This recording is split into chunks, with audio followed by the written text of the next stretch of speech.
About to witness the strength of street knowledge. The willingness to speak truth. I always want to do something. I always want to help my people. After listening to the lies made up by the federal government, mainstream media. I'ma tell them what. You know what I mean? I think it's time for you to hear the truth. Every nation, in every region, now has a decision to make. Hey yo, they don't like my songs. Bush came to my yard, he wants to take me on. Phone him most time, I'm like, yo, it's on. Devil's in my face, Pop, don't be long. All you need is fighting souls. Have no fear, my son, my kingdom you alone. 400 years, no knowledge of your home. Now is your chance to reclaim your throne. Okay, Pop, yeah, no doubt. A bunch of back wasn't taking him out. But he reckons I got weapons, what's he talking about? I don't like the way the devil's running his mouth. Don't watch that, it's just an excuse. See, they don't like you, son, cause you tell the truth. Hey, yo, Pop, United Nations turned up. They wanna search my yard till I them up. Nah, son, you leave them to me. Now you deal with that portion, call it power factory. I got fire for the bad side for those who oppose me. Hurricane, tornadoes, earthquakes, you'll see. Exodus, the devil we no like. See the left from round upon the star line. Sir Marcus Garvey upon my mind. So we look upon the black star line. Exodus, the devil we no like. See we left from round upon the star line. Sir Marcus Garvey upon my mind. So we look upon the black star line. I'm interested in the truth, and the truth is what I will pursue. We have to recognize who our major enemy is. The biggest challenge before you right now is, who is the enemy? Life is becoming increasingly miserable for everybody. But when they find out who it is, it's causing trouble. I will tell you what the mainstream media will not tell you. That the Jewish people control the media. People need to get out of denial very quickly, because your children are being poisoned, you're being poisoned, children are being indoctrinated and programmed and turned into software programs at school. You're being poisoned in the air, you've been poisoned from the sky, poisoned in your food, poisoned in your water, poisoned by vaccine. How bad does it have to get before people in vast numbers realize that the world ain't like they thought it was? I'm talking to you. The principle and the idea was divide and rule, divide and conquer. $1 billion a week spent on war. 15 million Americans are homeless in the street. We can build Iraq and Afghanistan, but leave you with nothing. You have to come together. There has to be a foundation of unity before you to get anywhere, especially if you're black in this country. Remember, all I'm offering is the truth, nothing else. I want you to hear me. Speak the truth regardless of circumstance and stand up on the truth from the cradle to the grave. Devils on some dirty way. Yo, the murder was the case they gave. And it was just the other day when they stepped out the court, cause man in cage. The murder's undercover blood. But guess what? They slipped up. The people are starting to wake up, and as soon as we get together, they ain't here to apologize for the outcry while we're on the genocide. Till today, from the time we arrived, Mother Africa is still dripping blood from her eyes. Ain't tiptoeing around my words. I'ma tell the truth till it hurts. And I'ma keep spreading love to the peace. But right now, I'ma drop the truth on the verse. And I'ma dismiss unrighteousness. My backside, they can kiss, they can't handle this. I got a long list of brains with power fists who insist government's taking a piss. Exodus, the devil we no like. See we left from round upon the star line. Sir Marcus Garvey upon my mind. So we look upon the black star line. Exodus, the devil we no like. See we left from round upon the star line. Sir Marcus Garvey upon my mind. So we look upon the black star line. Yo, come let me bust the things for all you hustling. I might scuff your Tims how I'm busting in. The fight I'm struggling on some other ting. Head wrap and skull cap, I call my brother king. Wagwanin and you know that. It's like a prison wing how we keep the show pack, I don't hold back. Radio, play my whole track. Most cats listen close as phone taps. There's no black in the Union Jack. Britain flows pierce ears like guns with studs in them. Count bars like you're stuck in prison. Count scars on a body that's slug-ridden. It's the fusion of the E's, brews and ganja, giving these youths delusions of grandeur. And only a few who've left to have a stretch on the psychiatric wing return to the manor. I'm the one that rap for them people suffering. Try function in a world that's got no love for them. Enough of them would rather vote for Big Brother than vote for them hypocrites that's in the government. Well, f them then. It's Emmanuel and Brother Ben. Felt into your entire life. There's something wrong. You don't know what it is, but it's there. Like a splinter. You think the US don't have weapons of mass destruction? You ain't know what's gonna work. It's a general idea. With who? I'm working on it. Genesis Radio, Sayshara. This is the Sunday service. I'm here from 10 and beyond. Just tuning me in slowly and surely here on www.genesisradio.co.uk. And I want to big up Tony Mix for his last couple of hours of genres of reggae beats and music, as you know, giving you the vibrations here on Genesis Radio, because we got a very good DJ selection of reggae music. Okay, as you know, we're big on the reggae music scene here on Genesis Radio. Yeah, so I want to definitely big up Tony Mix, Safe Journeys, big up your family, and I want to big up also DJ Gigs. He's always on point with his music and his musical vibrations. Okay, I want to definitely big up DJ Gigs and the music that all the DJs are putting here, out there in the world, out there, and just giving you something so you know that Genesis is all about you and what you're saying. Okay, we're looking to always find ways to keep Genesis 24 hours bubbling, keeping you minds occupied and keeping you informed around what's going on in the world. Okay, so we're here. I want to pick up all the radio DJs, all the DJs out there. As you know, I'm gonna Russ Wonder, I want to pick you up Big Step, I want to pick you up, okay, engineer, technician, and also D-Roll, wherever you are, I want to pick you up, and all the Genesis family, all the members of the community, the wider community here in London, and the wider country as a whole in Little England, England here, and Britain, and definitely the international community once again. Always have to big them up, okay? And before I say anything further, before I even go on any further, I want to definitely say, right, willing that you're in good spirits, you're in the best of health, and life is definitely treating you well. And it's all about you and how you want to bring this conversation to a place where you want it to be, yeah? One sad announcement I want to actually say before I actually go anywhere is definitely hearts and mind goes out to our beloved brother who just recently passed away, Dennis Warren, also known as Podgy from Loughborough, Ernhill, Brixton area. And yeah, just to remind those people out there that, you know, family members are slowly passing away, and I think that we also always have to pay homage and remembrance to our, you know, our loved ones that's gone off to the ancestral realms, okay, and it's always a sad moment that we have to lament, and we have to go through these types of rituals in relationships with our people when it comes to them passing away. And what's that all about? Yeah.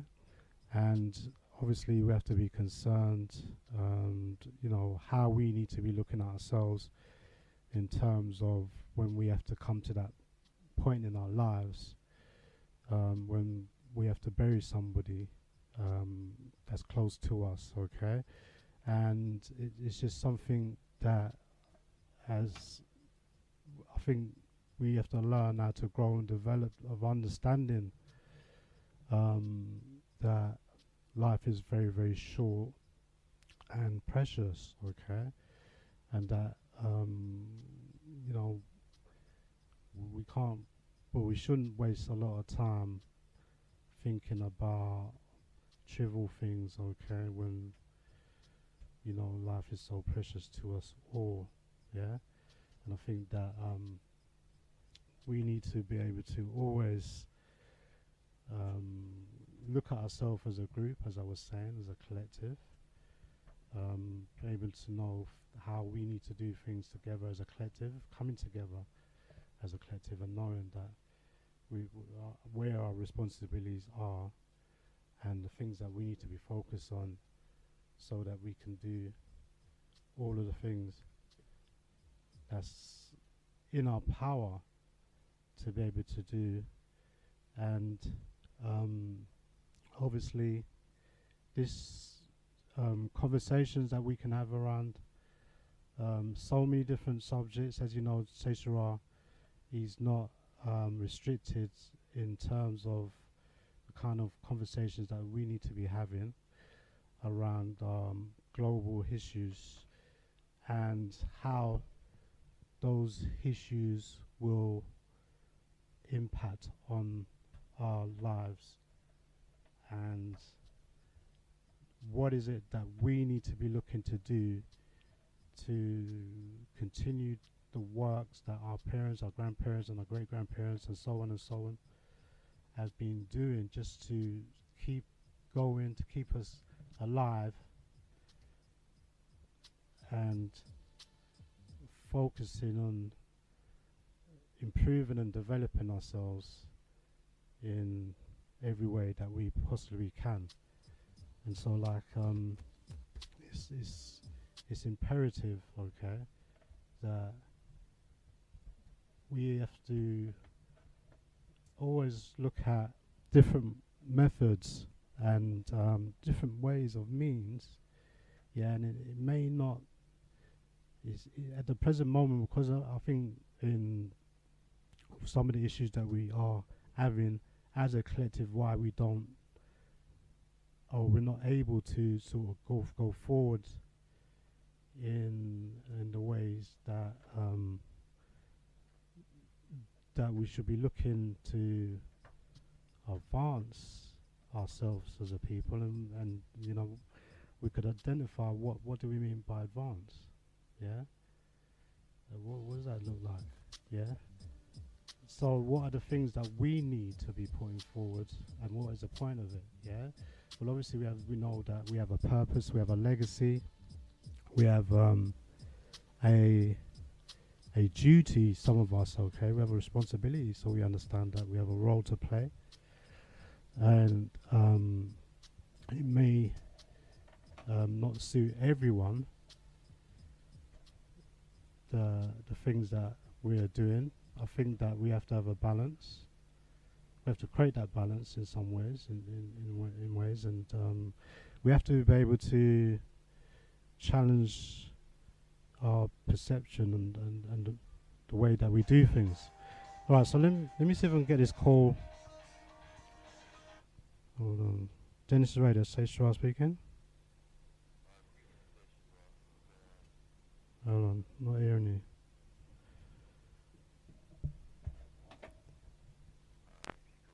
Hello, Genesis Radio? Yeah, I think I can't hear you at the present moment. Keep on. Right, just checking out. Not sure what's happening there, but I'm not getting no sounds at all. So I'm assuming. Hold on. Just keep on talking, and I'll just see if I can just get some sort of connections up here. Let's see if we can get it going somehow. Alright, so not getting nothing at all. Alright, so hold on. Yeah, Genesis Radio, Sayshara. How you doing? Can you hear me? Can you hear me now? Hold on. Yeah, you're coming out loud. Alright. Yeah, I can hear you. Alright, good stuff. Yeah, I just wanted to say that your mic is very low. I can't hear you. Yeah, on the radio. So if you could turn it up. Right, okay. Let me see if I can turn it. Alright, brother. Yeah. It's coming out very low, and I'm tuning in. So I'll call later on and try and interject, yeah? Yeah, okay. Thank you very much. All right, brother. Much Respect. appreciated for that. Yeah, no problem. Yeah, much appreciated for that, definitely. All right, so just see if I can turn myself up a little bit. Yeah, so I hope that sounds a little bit better.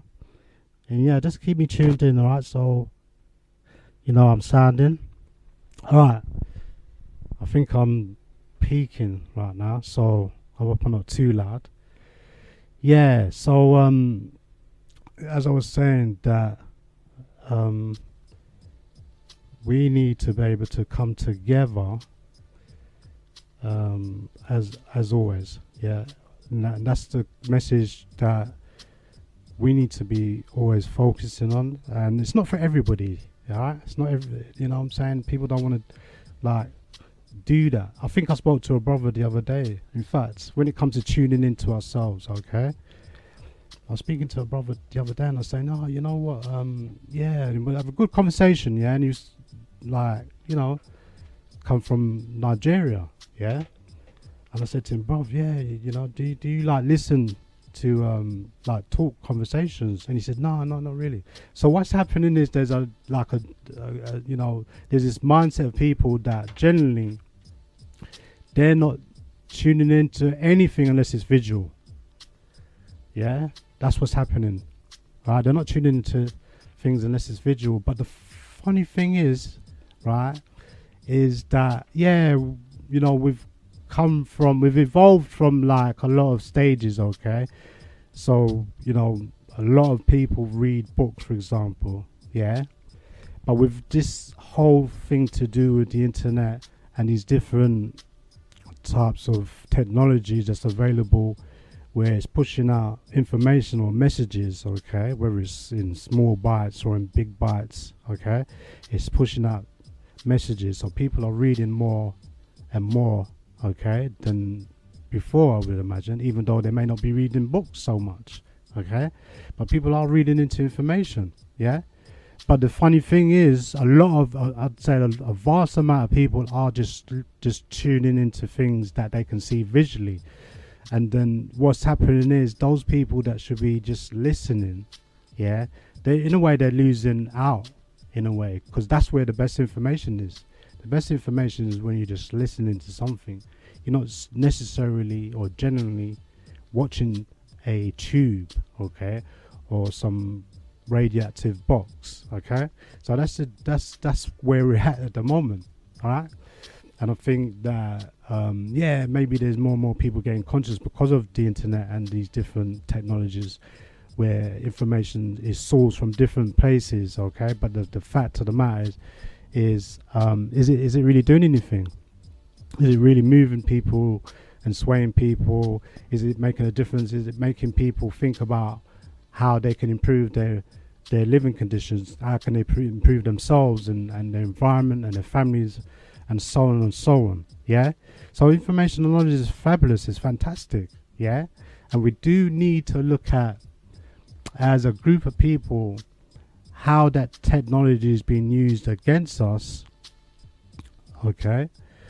And how we need to use technology, okay, to even protect ourselves, yeah? Because just be real, there's a lot of things going on out there that we need to be having a greater understanding about. And like I said, you know, there's a lot of people out there, they're just into the visual thing, right?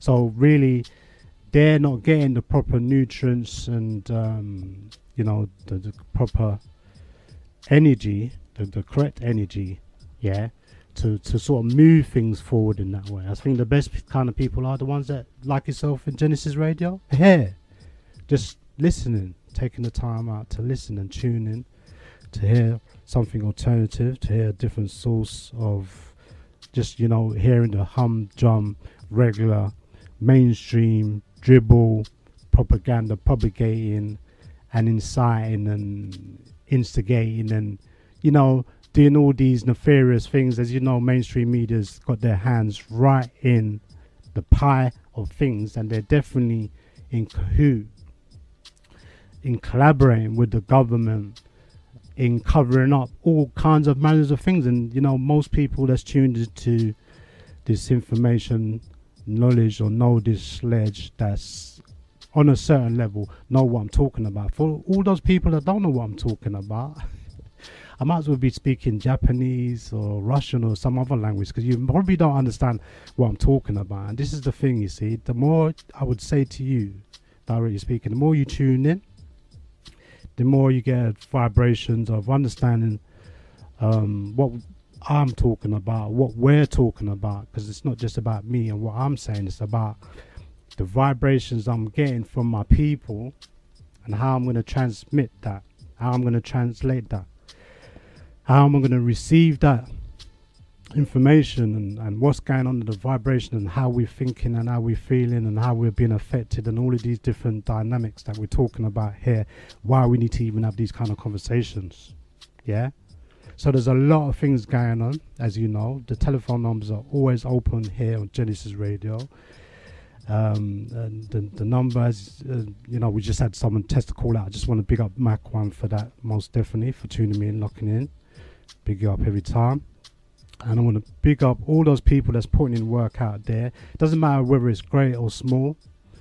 I think that people who are active, who are proactive, who want to do something, want to make a difference, want to make a change, want to feel like they're doing something, yeah, and other than their own interests and doing for themselves, and that's good, that's fine. I'm up with that. You know, all about self. You know what I'm saying?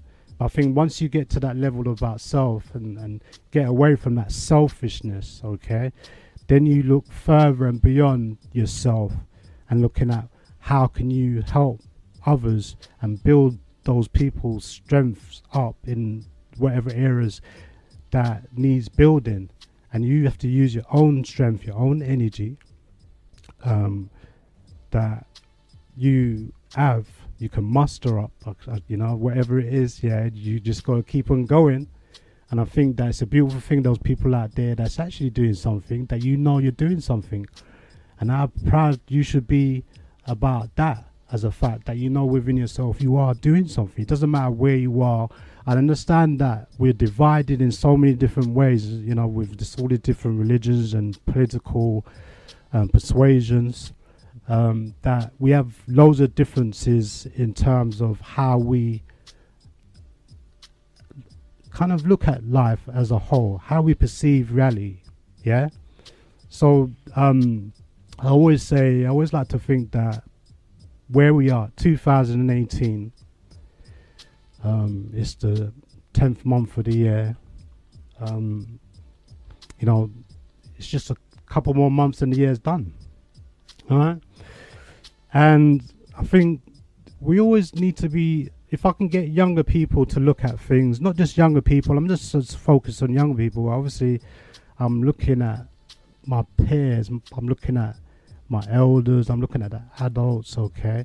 And we're looking at all the generations as a whole across the, you know, the spectrum, that we need to be looking at always, yeah, our own agenda, yeah? And people might not sit comfortable with that idea, that we should have our own agenda and that we should have our own self-determination and total independence, okay? We're not talking about the kind of, you know, the false reality of the independence, the idea that some group of people can just give us independence and, you know, give us words on paper, and that's meant to define our reality, how we should be governed, yeah? And that if we think that we should accept that, rather than thinking that, well, we need to be more ambitious than that, surely, you know what I'm saying? You can't just give us words on paper. We're supposed to just accept that. So I think that one of the things that we need to do is investigate those words in paper, investigate every manner of thing. We need to turn this whole thing upside down, the way that we need to look at things. You know, the way we need to look at things, yeah, we can't be ignorant to the facts that there's certain things that's always going to be going on, and it's continued to go on.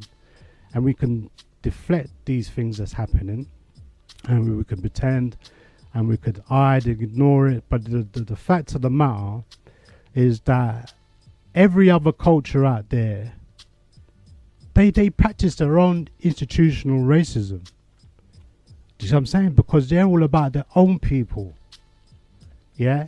And what they can get from us, ultimately. Yeah?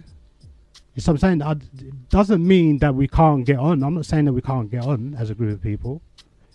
Do you see what I'm saying? But they have their priorities. They have their own agenda. They have their own priorities. So for example, look at India and Pakistan. They say they want a nuclear bomb. Well, that's their decision. That's their choice. That's what they want. They want to invest in money in that. If they want to invest in space, exploration and all of this stuff, that's down to them. But it might not be our agenda. But does it mean that we have to follow them? So we have to have our own direction. We have to have our own vision, our own focus on where we want to go on this planet Earth. And I don't feel it's correct for us to accept that we should be dictated to by any group of people that claim they know what's best for us as a group of people. Nobody, no group of people can know us better than us. Okay?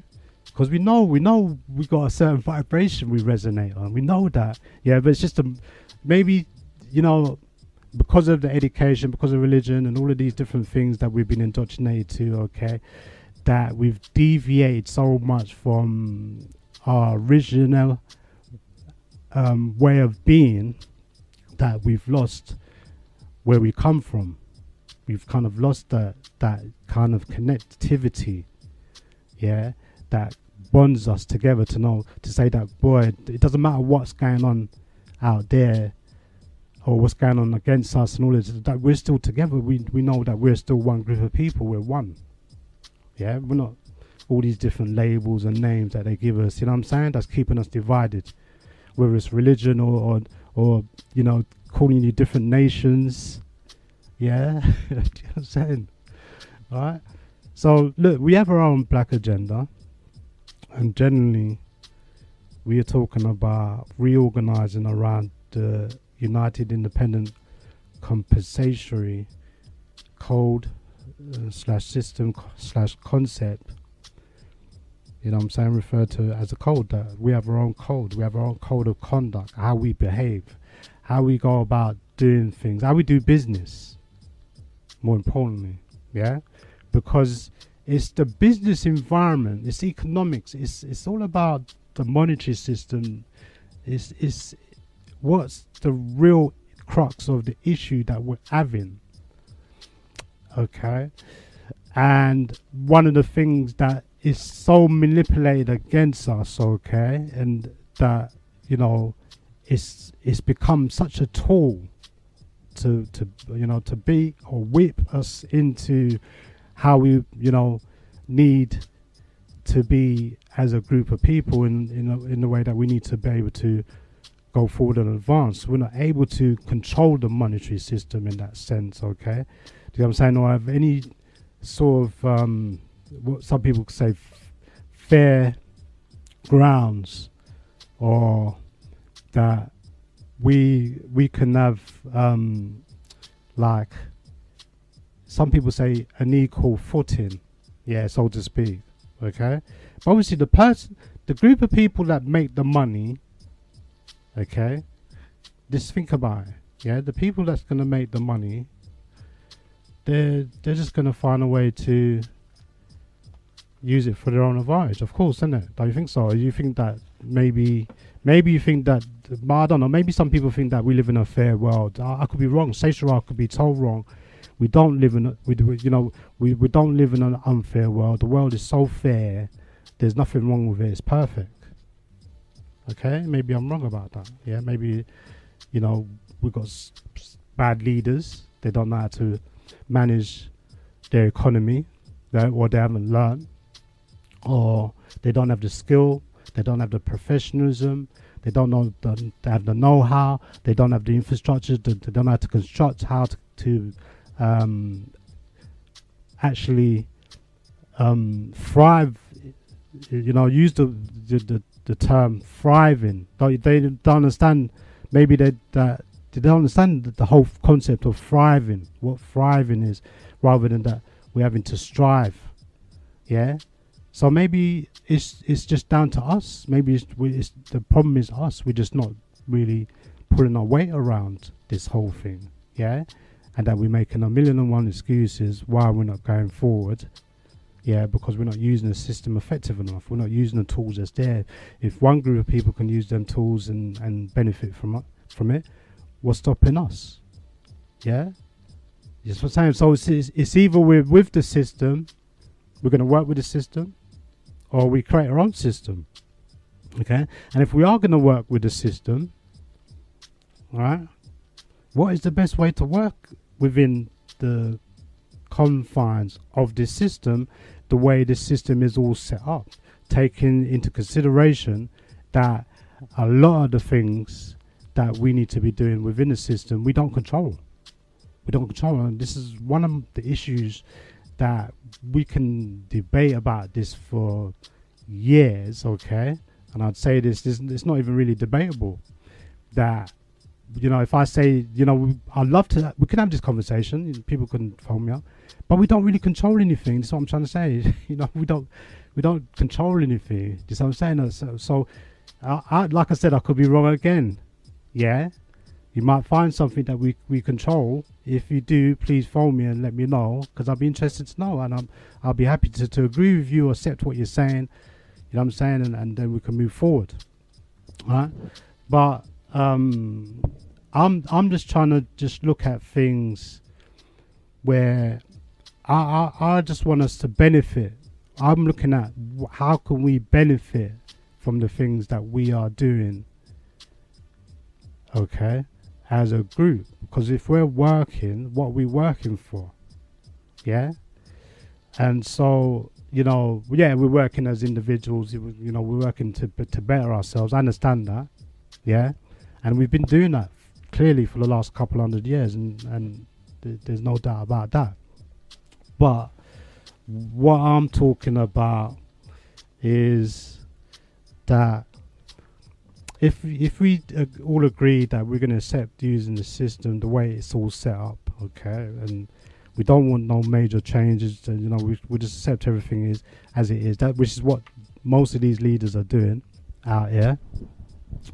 I think that seriously, after 200 years of this, do you think that we should take another 200 years of having the same type of system, doing the same things?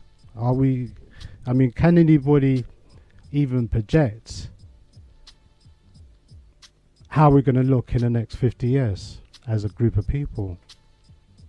Has anybody got any idea? Have we got anybody that can forecast that? Because I mean, if we was properly set up, yeah, we're supposed to have that. You know what I'm saying? We're supposed to have somebody saying, well, Sayshara, you know, our forecast projection is that, you know, our health is going to be increased, you know, more people are going to live to 80 and 90. Because I mean, it's a shame that a lot of people, you know, love this system, but somehow we're the ones that's dying very, very early, you know, in the system. And why is that? Why is that happening? Why is that happening? Yeah. If we don't accept that the system is not conducive to our whole way of being, our whole mental way of being, our whole psychological way of being, our whole physical way of being, spiritual way of being, a whole holistic way of our natural way of being. Yeah. So we come from a place of nature. Yeah. And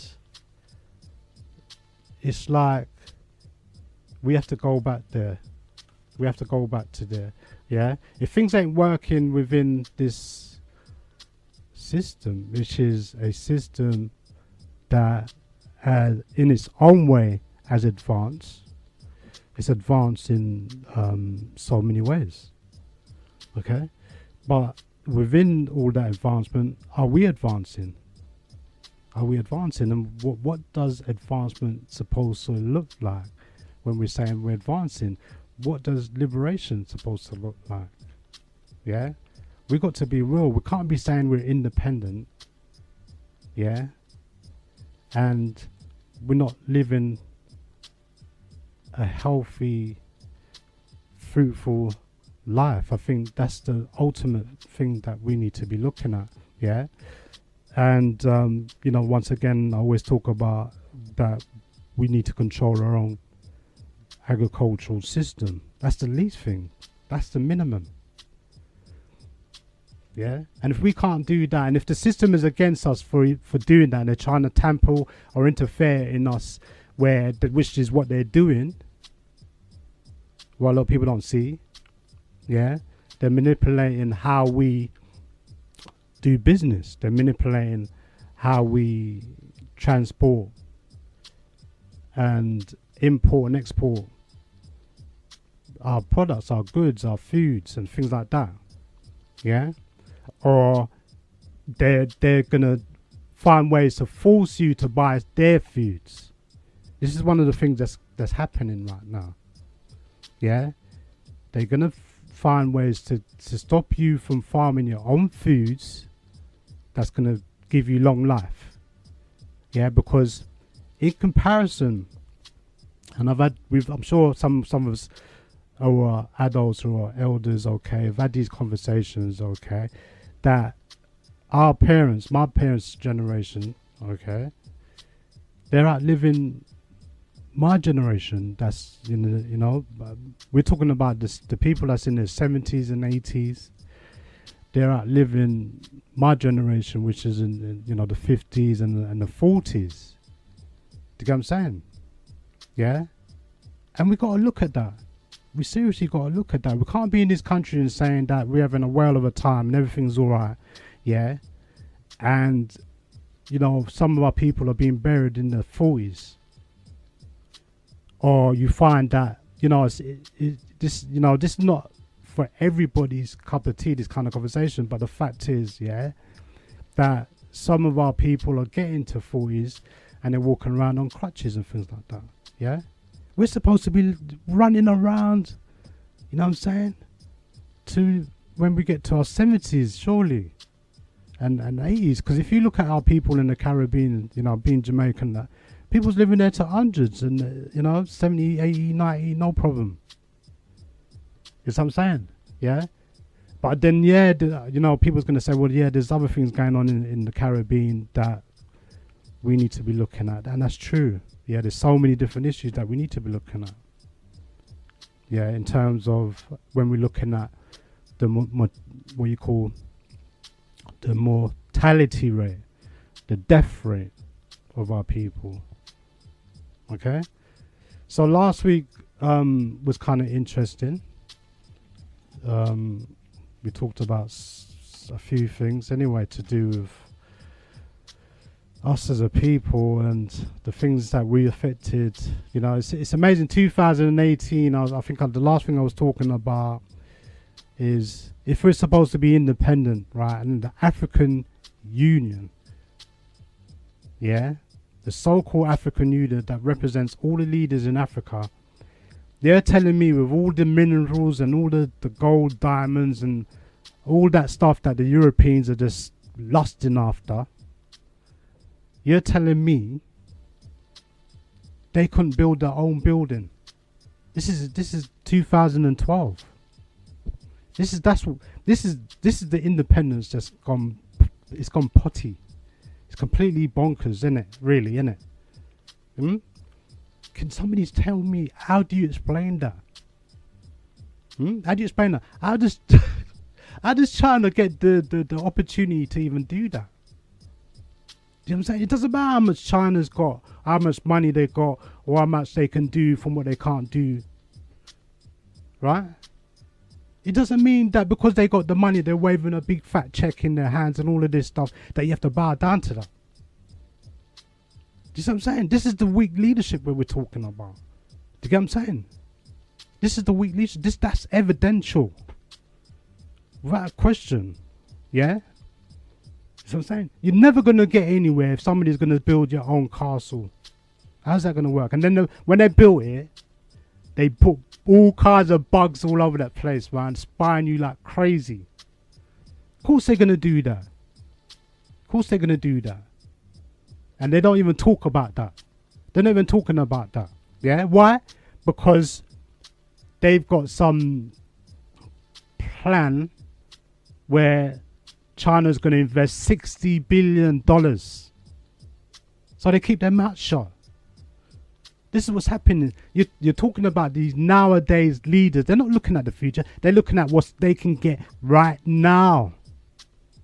I'm saying that. Sayshara's saying that. Right now, I'm telling you, this is what's happening. I'm not saying all the leaders are off key. I'm not saying that. But what I'm saying, if you see their behaviors, remember, say to you, you've got to judge people by their actions. Yeah? I would die by that. Yes, I'm saying I would die by that. Yeah? Because you see people acting shifty and cagey and dodgy and all of this stuff. Do you know what I'm saying? Yeah? And what we do as a community, because we got no structure where we can hold people accountable for their actions, they get away with all kinds of crazy crap. And they keep on getting away with it. And they keep on getting away with it. There's just no accountability. Not one incy bitsy. All we can do is talk about it behind people's back. And then when they're dead, then we start talking about them. Oh, that person was like, you know what I'm saying? What's that all about? You know what I'm saying? Just call it out what it is for what it is right now. Yeah? You see what I'm saying? This whole secrecy thing, man. You know what I'm saying? Why are we suppressing things? I don't know. Why we're so suppressed. It's ridiculous. And then we got some of our own people suppressing our people. These control freaks. Yeah? They don't. When I say a control freak, I'm saying somebody that doesn't have a heart of conscience that's balanced. That's what I'm talking about. They're just thinking about their own ego. How they see things, it's just that. You know what I'm saying? Yeah? Look, we cannot control, no individual can control every single thing. You can control something that's agreed, but you cannot control every single thing unless you're playing God. And unfortunately, we got this type of elitist type of mentality, alright, that is playing God. They're playing God out here. Right? And this ain't no joke, right? Because, yeah, I want us to look at this weather thing, yeah? I want to switch to this subject, yeah? Right? Because I know I'm one of the hardest critics, yeah? And I have to be really hard for a reason. Because if I'm not going to be hard, who the hell is going to be? Who's going to be hard? Who's going to really say it as it is and mean what it is? Yeah? And see it for what it is. And say it for what it is. Yeah? So what I'm saying is that a lot of information, a lot of people, a lot of things are being exposed. Why? Because this is the time. This is the information age right now. Yeah? And there's a lot of things being exposed. A lot of people being exposed more than ever now. So what I'm saying, this should be a lesson for all people out there, especially the younger generation, right? Don't do stupid things, innit? Yeah? Because you will be judged by your actions. Don't follow the system and how the system wants you to be. Because remember, I'm saying that the ultimate thing is that what is it that we need to know about having information and knowledge? What is it? What is the point of all of that if you don't know how to protect yourself and your family and your environment, your house and everything like that? Yeah?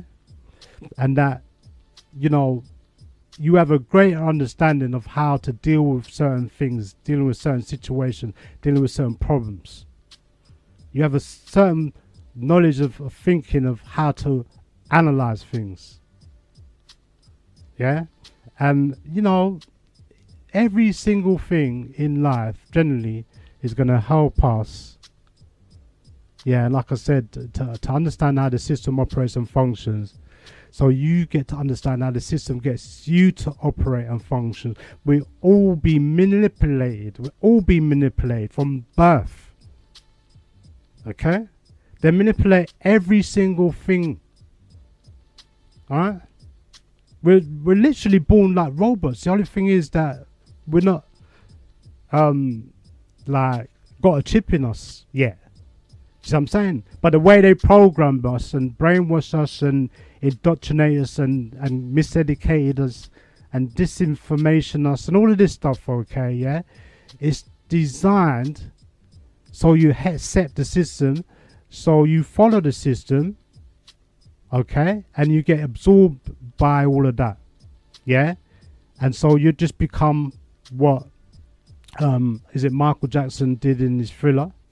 Michael Jackson, you know, the great artist, singer, entertainer, did in the Thriller. But, you know, we're talking about a group of people that's just zombified. Yeah? So, you know, they want people to just be born zombified, that you're just going to follow their commands, their spoken words, their instructions. You follow their instructions. Yeah? So there's no friction. You're passive. You're docile.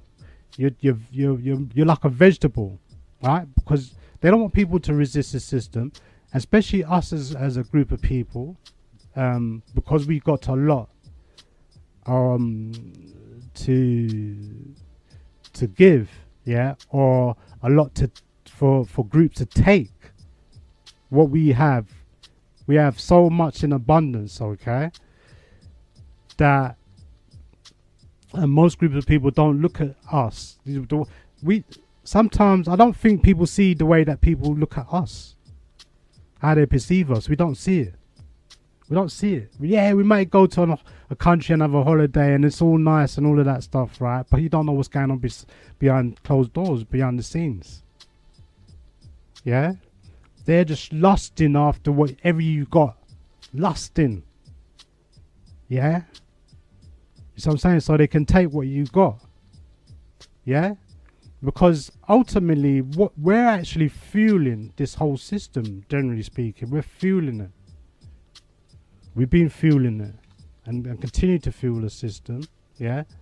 And system and those people, those groups of people, they benefit from it. They benefit from it much more greater than the way that our people do as a group of people. Yeah, we don't benefit from this system. We don't. The majority of us, the way they set the system, it's not designed for the majority of our people to benefit.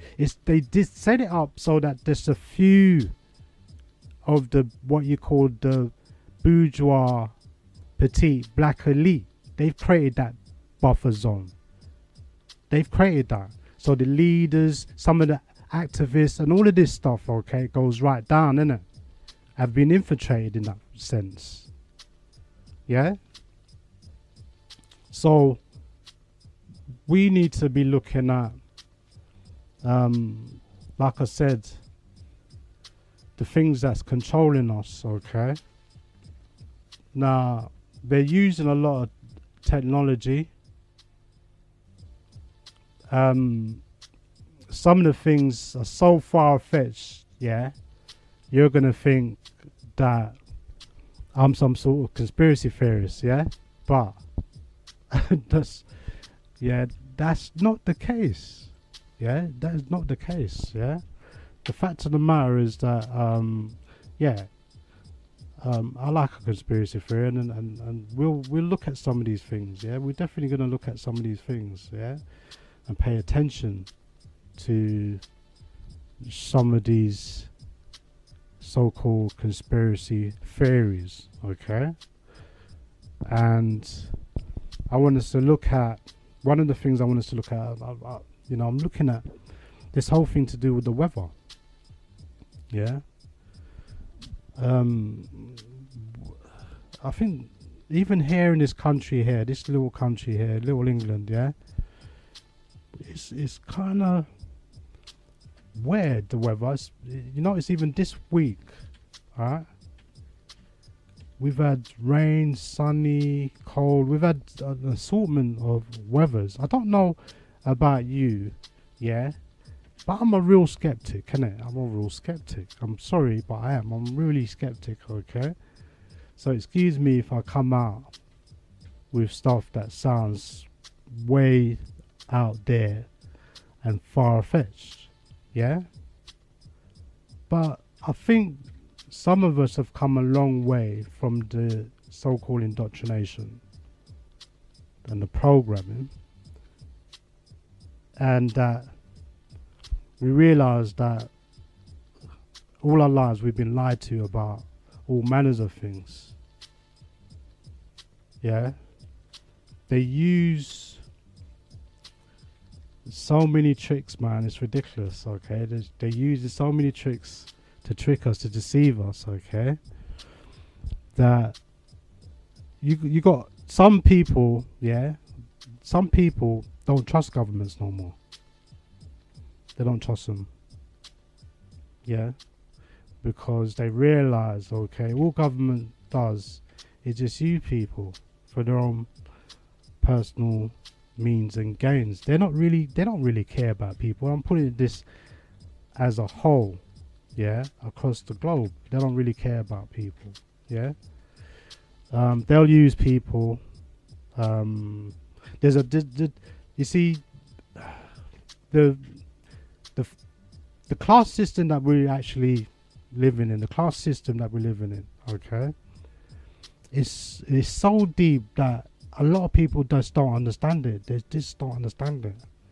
Yeah, because the ruling class is elite. They live in a different world from us. Yeah, they have a different behavior and attitude, and they have a different code. You know, different etiquettes and all different manners of things, man. It's a different world. Yeah, it's a different world. Yeah, and they do things in secret. Yeah, and it's the things that they do in secret mostly that affects this whole planet Earth. You see what I'm saying? Yeah, because it doesn't matter who's in control. In governments, like, to a penny in it. Yeah, a prime minister and a president, whatever the, you know, in most countries anyway, so-called democratic countries anyway, yeah, and that's why the Europeans, they'll do anything to make sure you become a democratic country, so they can do that. They can change governments. They don't like dictators or so-called people that they call dictators. You may not be even a dictator. You may be the best person as a leader for that country in the whole planet Earth, and that you got all the evidence to prove that you got everything, that your country is safe. But they'll still look at you, yeah, like you're an outsider. They look at you as an outsider, and you know that they'll say that you're a dictator because you're not democratic. You're not democratic enough. You're not following the democratic society's norms. Okay, so as far as they can see to you that you're not one of them, you're not in their club, then they go up against you, innit? This is what this whole thing with the behavior between this love-hate relationship between Russia and the United States of America. It makes no sense, yeah. But I wouldn't trust either government. I wouldn't trust neither of them. For us as a group of people, as black people, me personally, I wouldn't trust no other culture, none. Doesn't matter what they are, where they're coming from, what they say they're doing, or what they say they're gonna do, and all of this stuff. Okay, they'll smile, and they'll throw cheesy jokes and all of this stuff. Okay, to make you feel good, and say all kinds of things to make you feel good, and make you feel high, and all of this stuff. Okay, yeah, they're gonna do it. They'll do whatever it is that they can to get what they want. Do you see what I'm saying? Yeah, they'll go to some lengths and depths to get what they want. This is what it is. This is how they do business. Yeah. So me personally, like I said, the idea that we need to know how to negotiate and compromise. Yeah, I need to know how to. You can't tell me these leaders not to negotiate or compromise, because they're not doing either. They're just whatever the best bidder. The person that comes with a little bit of money or a little bit of change, they're just thinking about today, now, what they can get right now. Yeah? And they will be encouraged to think like that. Yeah? To do, the way this whole thing is set up, okay, it's not good for us as a group of people. It's not good to be in debt, to be in debt ridden, to be in debt, right? Just think about that. Yeah, how can we ever go forward? How can we say as a group of people we're saying we're not even looking at that? Most black people, black African people, just be real, yeah, most of them ain't looking at the fact that we are debt-ridden people. We got a burden around our necks. We don't even know we got this burden, but we're carrying a heavy burden of debt. We're a debt group of people, yeah, but we're going around like we're rich. You know what I'm saying? But it's the mindset, isn't it? It's that kind of mindset that we're in, that kind of mindset, man. I'm telling you, yeah. So we need to be able to create a different mindset, create a better mindset, create a better mindset that's going to benefit the majority of our people. Because the mindsets that we have presently, that we have in place right now, I want somebody to phone me up and tell me that the mindset that we have is a good mindset. How can that be? How can that be? These countries are still borrowing money, right? If it's not from the European bank, it's the Chinese banks, it's the Arabs, it's the Asians. They're just borrowing money. That's all, right? And that is all that they could ever do at this present moment, yeah? Because they're not thinking about logically how to seriously get out of their situation, how to get out the majority of our people from suffering that situation. They're not thinking about it. Yeah? So I've got a few articles I'm going to go through. I've got a couple videos I might get the chance to go through. But I want us to look at some of the technologies going on out there, yeah. Now, and the way that we conduct business around the world, obviously, yeah. Let me see if I can get this call. I'm gonna come back to you. Genesis Radio, Sayshara speaking. Yeah, go on. Yeah, that's Can you hear me? Yeah, I can hear you. Yeah, that's it's like ever since we've been colonised, we've never emancipated enough or risen enough to be called anything other than the lowest class, most uneducated breed of people throughout the colonised world and at home in our continent. In other words, abroad we're the lowest class, and at home we're the lowest classes. When Europeans come to Africa, they control us and they're treated by our people with more respect than the indigenous people are treated. So what about the Caribbean though? What about the Caribbean as well? Same thing, white master. He controls things. He the ones that are foreign to the majority of white people in Jamaica live at a higher standard of living. Yeah. And are more prioritised, choosing more respect than the average black person in Jamaica. Yeah. That says it all. But anyway, back to what I was saying. We've never ever been able to get out of the shackles of being the lowest class and most oppressed breed of people throughout the world ever since we were enslaved hundreds or thousands of years ago. Throughout the West, throughout Asia, for the Arab world, for Africa. We're the lowest, we're at the bottom of the pile, we always have been. We say all these liberators, these so-called liberators and speakers on our culture that do separatism. Some of these cultural people say let's go to war and fight. We don't even when we talk these liberators, most majority, the ones that are into this reparation business, I'm going to say something about reparation business to do that black, but I forget about it, forget that. To do this liberation business, they don't say that we need military power and financial power the same way everyone else has got respect throughout the world. Look at Israel, the only country in the Middle East with nuclear bombs, the most respected democracy throughout the Middle East, and the most powerful.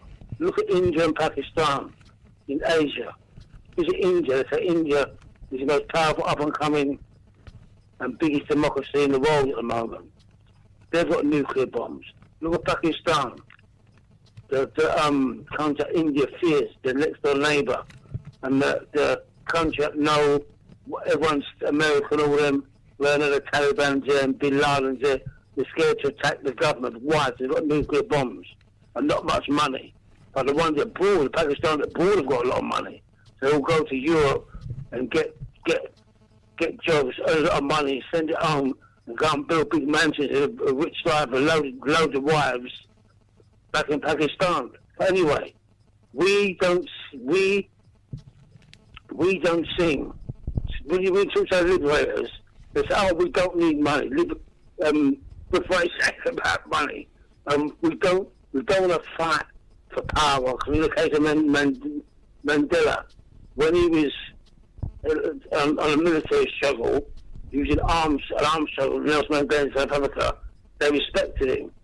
As soon as he because he's a muppet. Said that, as soon as he said that he no longer wanted the arms struggle, didn't believe the arms struggle, they bought him and pacified him. Long time. And made him start having transsexuals and transvestites, and the Spice Girls come and stay with him. Yeah, so you agree with me then?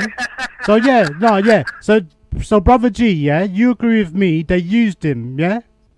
Yeah, they did. Yes, to push their own agenda. Their own agenda, yes. Right. He bought by the corporates and the intelligence service. And how dangerous is that? How dangerous is that when you allow some leader that claims to represent the majority of our people, right? He started working, we did the South African Caucasian white borough intelligence service. Yeah, but so, like, the South African the CIA, and they were doing things like opening a germ warfare organisation centre to spread diseases amongst the black people in South Africa and kill them off. Not just in South Africa.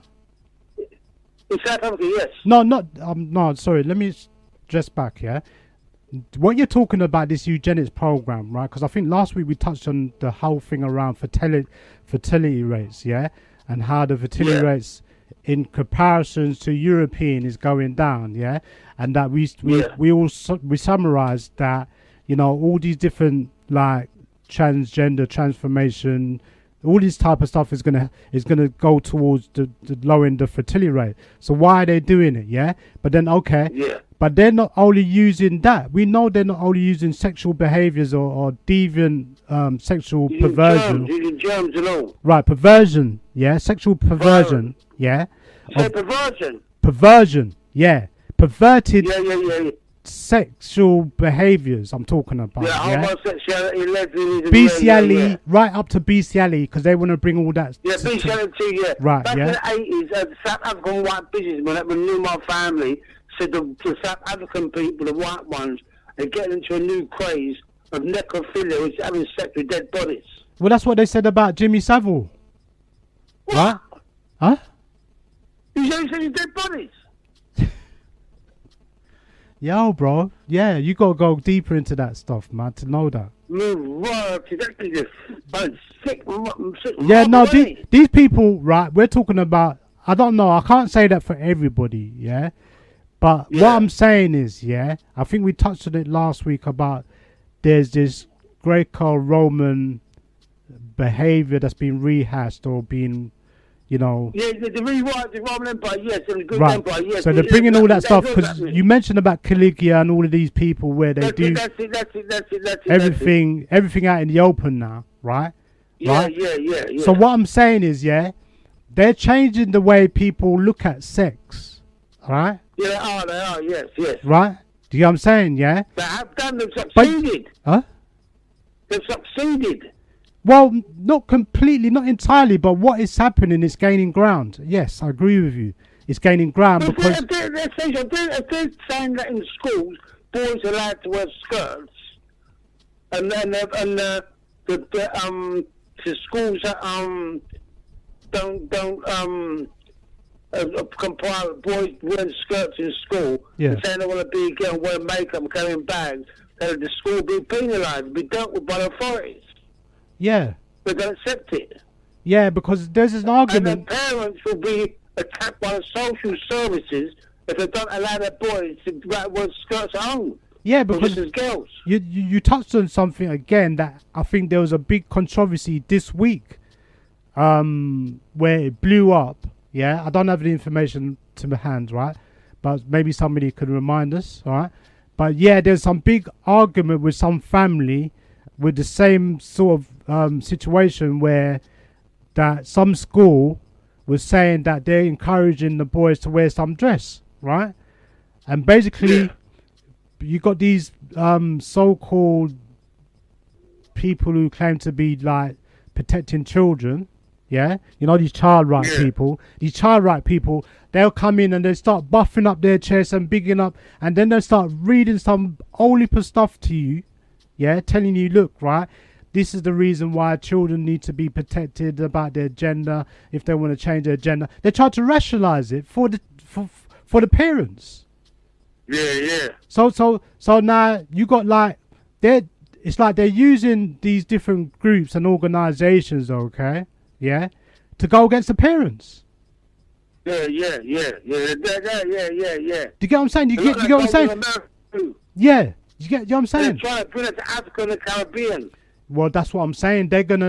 That's the reason why Nelson Mandela, South Africa, he broke the camel's back, basically, with all of that. I think I know one of his sons, I think he's got AIDS, see one of his sons.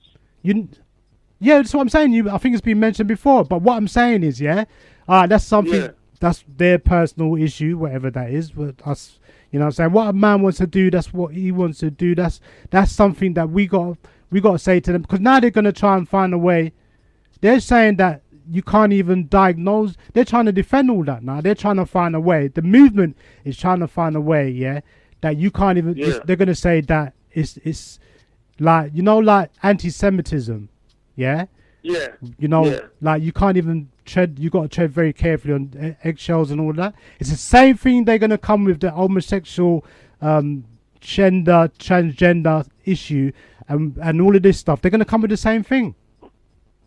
Yeah. Do you get what I'm saying? Yeah. So now, what they're going to do is shut you down or stop you from saying it or expressing yourself. You're not allowed to protest or demonstrate or you know, to argue the point or go against it. But they didn't oppose it already in all the universities in America and Canada anyway. America? And they've just legalized what's it called, buggery in India. Yeah, before when buggery was illegal in India, but about 2 weeks ago, you see all the lady boys, they call lady boys, the men that are changing to women in India, dancing, putting cake in each other's mouth and celebrating, because they changed the law, saying that it's buggery illegal, that homosexual legal in India, and then they're on the way to start legalising same-sex marriage. India, the biggest democracy in the world. Yeah, because, well, you know, India, just be real, India's going to be like that anyway. And they say, the Indians are saying, one of the reasons why they're doing that is because before they were colonised, Dulux, the upper class and royalty in India, probably the Europeans got there, colonised the place, the British Empire colonised India. They're saying that the homosexuality was rampant there anyway. You see, the religion. That's what I'm saying. The Asian buildings, you see orgies and men having sex and buggery and all that. or the old ancient Hindu temples in India, the ones that were built before these colonizers got there. They say that the emperors in them days had eunuchs, had boys as sexual partners, men that dressed as women as sexual partners, and men as sexual partners as the male emperors in ancient India before the Europeans got there. So they said bringing back something that was there anyway. They said homosexuality was brought illegal by the Europeans. But before the Europeans got there, it was legal anyway. Yeah. In India, the Indians saying that. Yeah. I kind of get that. I get what you're saying. You're right. Yeah. I mean, what we need to do is we need to look at ourselves, directly speaking. Yeah. And but we're losing the war, Sayshara, man. We're losing the war, man. We're losing the war. We're not. It's one cultural centre that practices, that promotes African culture in Europe. But I think one, or any African indigenous advancement organisation, the America, which is who I know of, the NACCP, that's controlled by European people, was opened by Europeans, started up by European people, and all the street, and black people run it, but it's being controlled by Europeans in America, the Lesser Association of Coloured People in America. There's nothing like that in Africa. There's nothing like that in England. There's nothing like that in Jamaica. There's nothing like that in Barbados. Nothing like in Grenada. There's nothing, so I don't really know what to say, because we can't be praising all these lectures on history and black progressiveness and black culture and black emancipation. You think that there's nowhere. We can do it for over decades. Not even, I think, what's his name? Malcolm X is appreciated more in the Arab world than in the black world.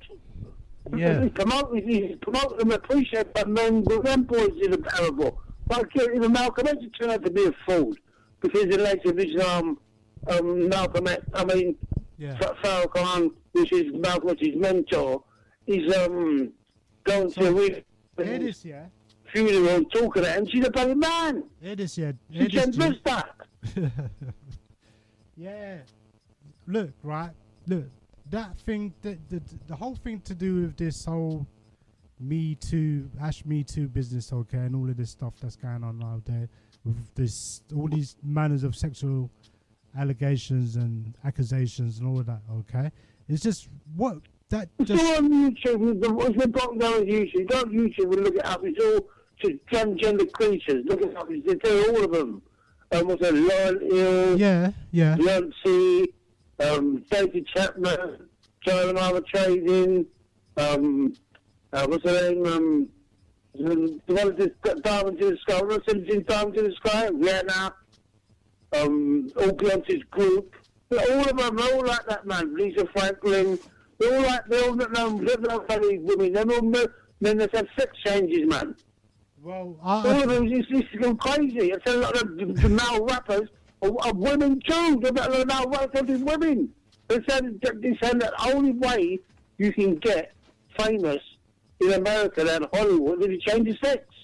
That's what these lick is. That's serious, isn't it? You don't change your sex, you can't get famous. Yeah, so what you see? Let me stop you there, right? Because that's an interesting thing, yeah. What you're saying there. Let me just feed off what you're saying there, yeah. Because that's a terrible state to be in, yeah. Agreed. Yeah, that's a terrible. Why should our people? You're telling me that we're gonna have children that's gonna grow up to be subjected like that. Now that reminds me of the days of coonery, right? Yeah, we still got cooners acting just like that. So in a way, we haven't really progressed, we haven't really advanced in terms of how we project ourselves. If we're projecting ourselves like that. My question is, what can we progress? What an inch? Why? Can anyone fight and tell us why? Because my conclusion is all the people lead us to fake. Because there's a conclusion I come. All of them are fake. Every single one of them are fake. They're all from governments some religious organisations, some Judeo-Christian Catholic religious organisations, some homosexual organisations, LGBT organisations covertly, some satanic organisations. Yeah, because the system is a fake system we live in. It's an illusional. Yes, it's contagious. Yeah. But they're going to keep you, this is what I'm trying to say to you, they're going to keep you in that same mindset. That's what it is, yeah? So they can do whatever they want. You see what I'm saying? Yeah. Right? Yeah. So, which is what they're doing, just be clear, right? More than any time, now they're getting so bullshit, it's ridiculous, bruv. They're doing it, they're telling you what they're doing in front of your face. They don't care no more. It's like they don't care anymore. Right? They don't care now. You see what I'm saying? And like the whole idea about I've even seen documentaries on TV, not the internet, on TV, not the internet, on organisation in America that it's a man's organisation, and they believe that men should be able to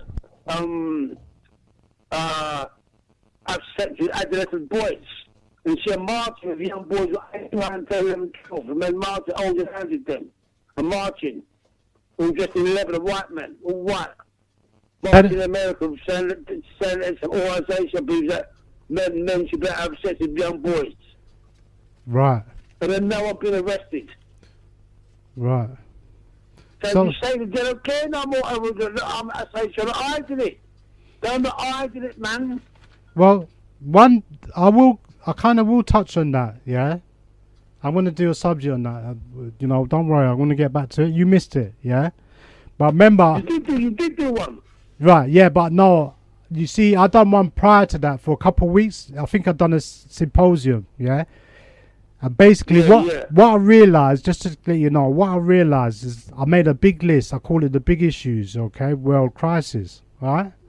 Yeah. And I made a massive list of all the things that you could think of that were wrong. Yeah? Yeah. So, it's no particular order, but then I started talking about human slave trafficking, human sex trafficking, child abduction, child trafficking, paedophilia, FGM, disease, starvation, malnutrition, poverty, corruption, child marriage, and the ecology. Yeah. So what I'm saying, that's just to start off with. So what I'm saying, I made the list is like massive. It's a massive list, right? So then when I'm talking about things, okay, and I hear people saying to me, well, you're talking negative about things, yeah, or you're talking about things that sound negative, right? But they're real things that's happening. It makes me wonder what kind of world people think they live in, yeah, because there's things happening all the time that should not be happening. Right? Yeah. So how can you have sex havens, for example, children? You can go, how is it? And I know it's not us. We never set that up. Yeah. You imagine the Europeans, right? They're so. They're in slavery days. They're just go on the ground, but again, come above the. No, but we're not talking about. We're not talking about that now. No, G. Forget about slavery. The enslavement of our people, that's got nothing to do with what's going on right now. Yeah, they've done used that. They done used that a long time ago. They're not talking about that no more. They're not interested in that. Yeah. Yeah. They're already planning things 50 years ahead of us, right? Okay. Yeah. Which is, We don't plan 50 days. Right. So what I'm saying is, they set up systems for themselves. The elite, they got a tax haven where they can offshore money, the taxpayers' money. Over there. Yeah. Then when they want to go on paedophilia, they're little girls and little boys, okay? Mainly the little boys, yeah? But also girls and prostitution. Then they set up the sex havens. You imagine, right? This is how far they go, some of these people, right? They set up schools. They set up schools so they can do that. What are you talking about? They set up schools in these different places where there's poor developing countries, okay? They ain't got no money. They ain't got no food. They ain't got nothing. They know these people ain't got nothing, where they can go there and take advantage of them. Not just the priests. Not the priests. You got NGO organizations, as you know, recently. Sex tourism. Huh? Sex tourism. Sex tourism. You got sex tourism. That goes on in the Caribbean. Just be real. Yeah, everywhere, all over Africa, right? In Jamaica, how's it? Yeah. They got two Edenism, yeah? Hedonism, yeah. Hedonism or Edenism, I don't know, whatever you want to call it, yeah? Where you go around, run around naked, yeah? Right? Yeah. They got not one, two of them in Jamaica. Only in Jamaica. Yeah? And so we got this prostitution shit going on. Alright? So what I'm saying is that with the morals and ethics I'm talking about, let's talk about the moral and ethics that we're living in. People don't even talk about that no more. Right? No, they don't. Yeah? Morality has gone out the window a long time ago. Right? Yeah? So what I'm saying is, yeah? Anarchy coming in it. Right. You're communist. Right. Anarchy is coming, man. Yeah? If Robert accuse you of being a communist, but you look at what's going on in the world around them, and sees anarchy. Anarchy is no order whatsoever. Look, let's talk about now. Let me just ask you this now, yeah? I'm going to just ask you this question because we're talking about something currently, what's going on right now, yeah? I'm trying to get people to look at things, to get to people to understand that this is a dog-eat-dog world, right? Dog-eat-dog, yeah. Donald Trump, right? Recently, you might be able to back me up on this and help me on this story, yeah? Donald Trump recently turned round and said to Turkey, right, that they're gonna what they're gonna do to Turkey? What? Well, they said that they're gonna like cut Turkey off. Basically, they're gonna stop trading with Turkey, right?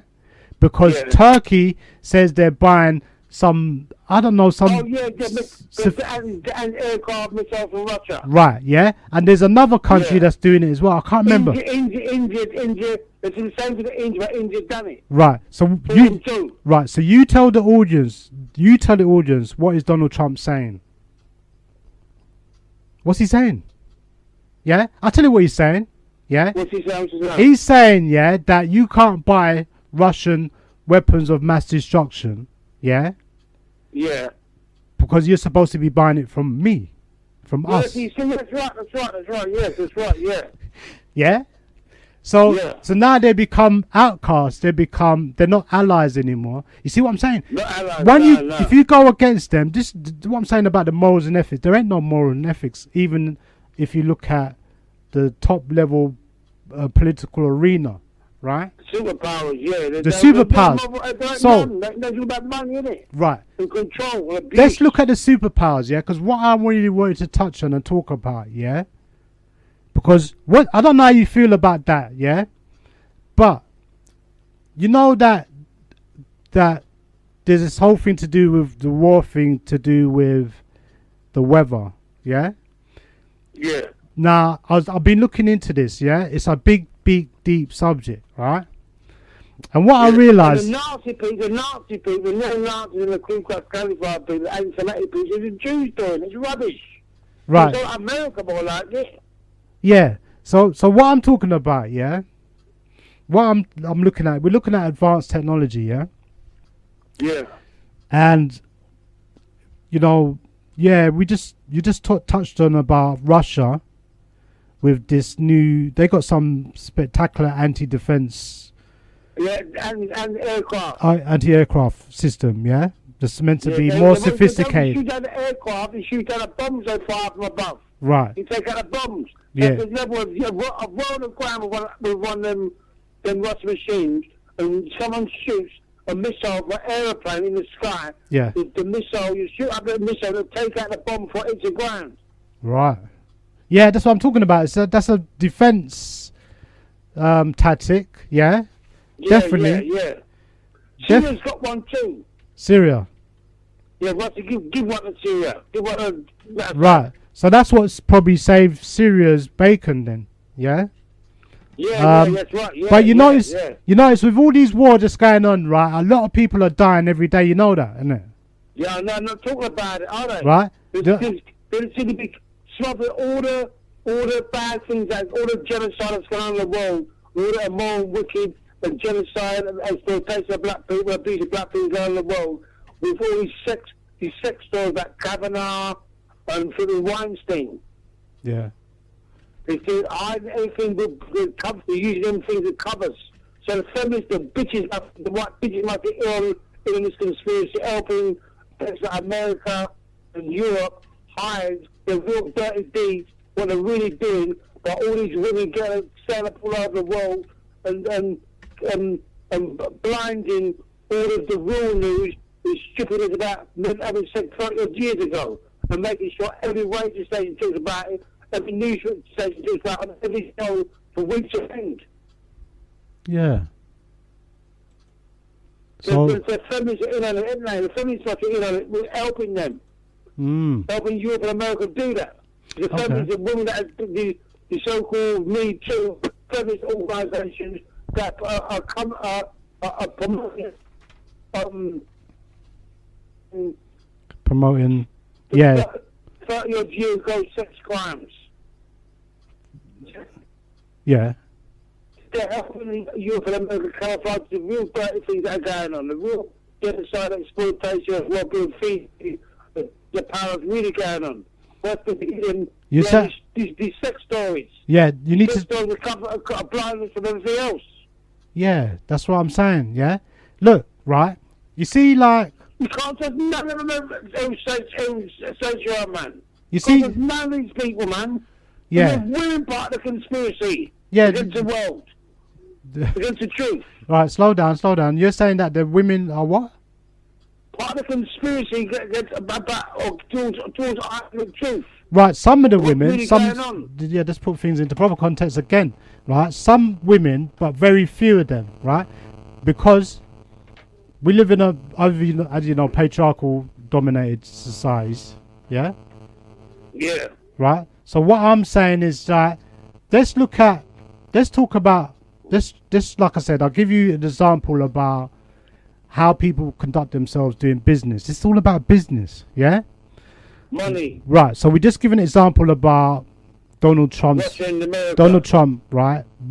The mindsets of what's going on there, yeah? Because yeah, I'm saying. So what I'm saying is, they're still on the killing field mentality, yeah? I feel that this whole thing to do with being bloodthirsty, yeah? Blood sucking and bloodletting. Oh yeah, and also, Trump said if anyone buys Iranian oil, they would be sanctioned. Yeah. Yeah. Because there were sanctions on Iran, and China's bought the oil, and India's bought the oil. They said don't care if you don't listen to America. Yeah, you don't need to. It says I don't know.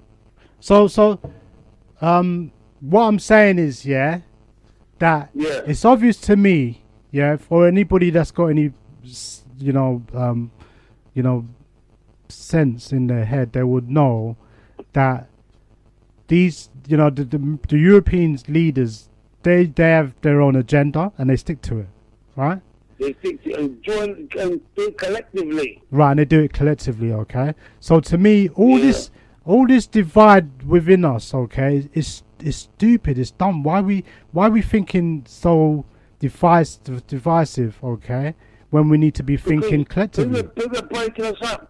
Different part of us are working with different ideologies. Yes, true. Some people work with LBGT, some work for communists, some work for Democrats, some work for liberals, some work for socialists, some work for Jehovah's Witnesses, some work for Catholic, some work for Christian, some work for Rasta, some work for lesbian, so that's also feminism. Yeah. We're so divided up, man. We're confused. Yeah.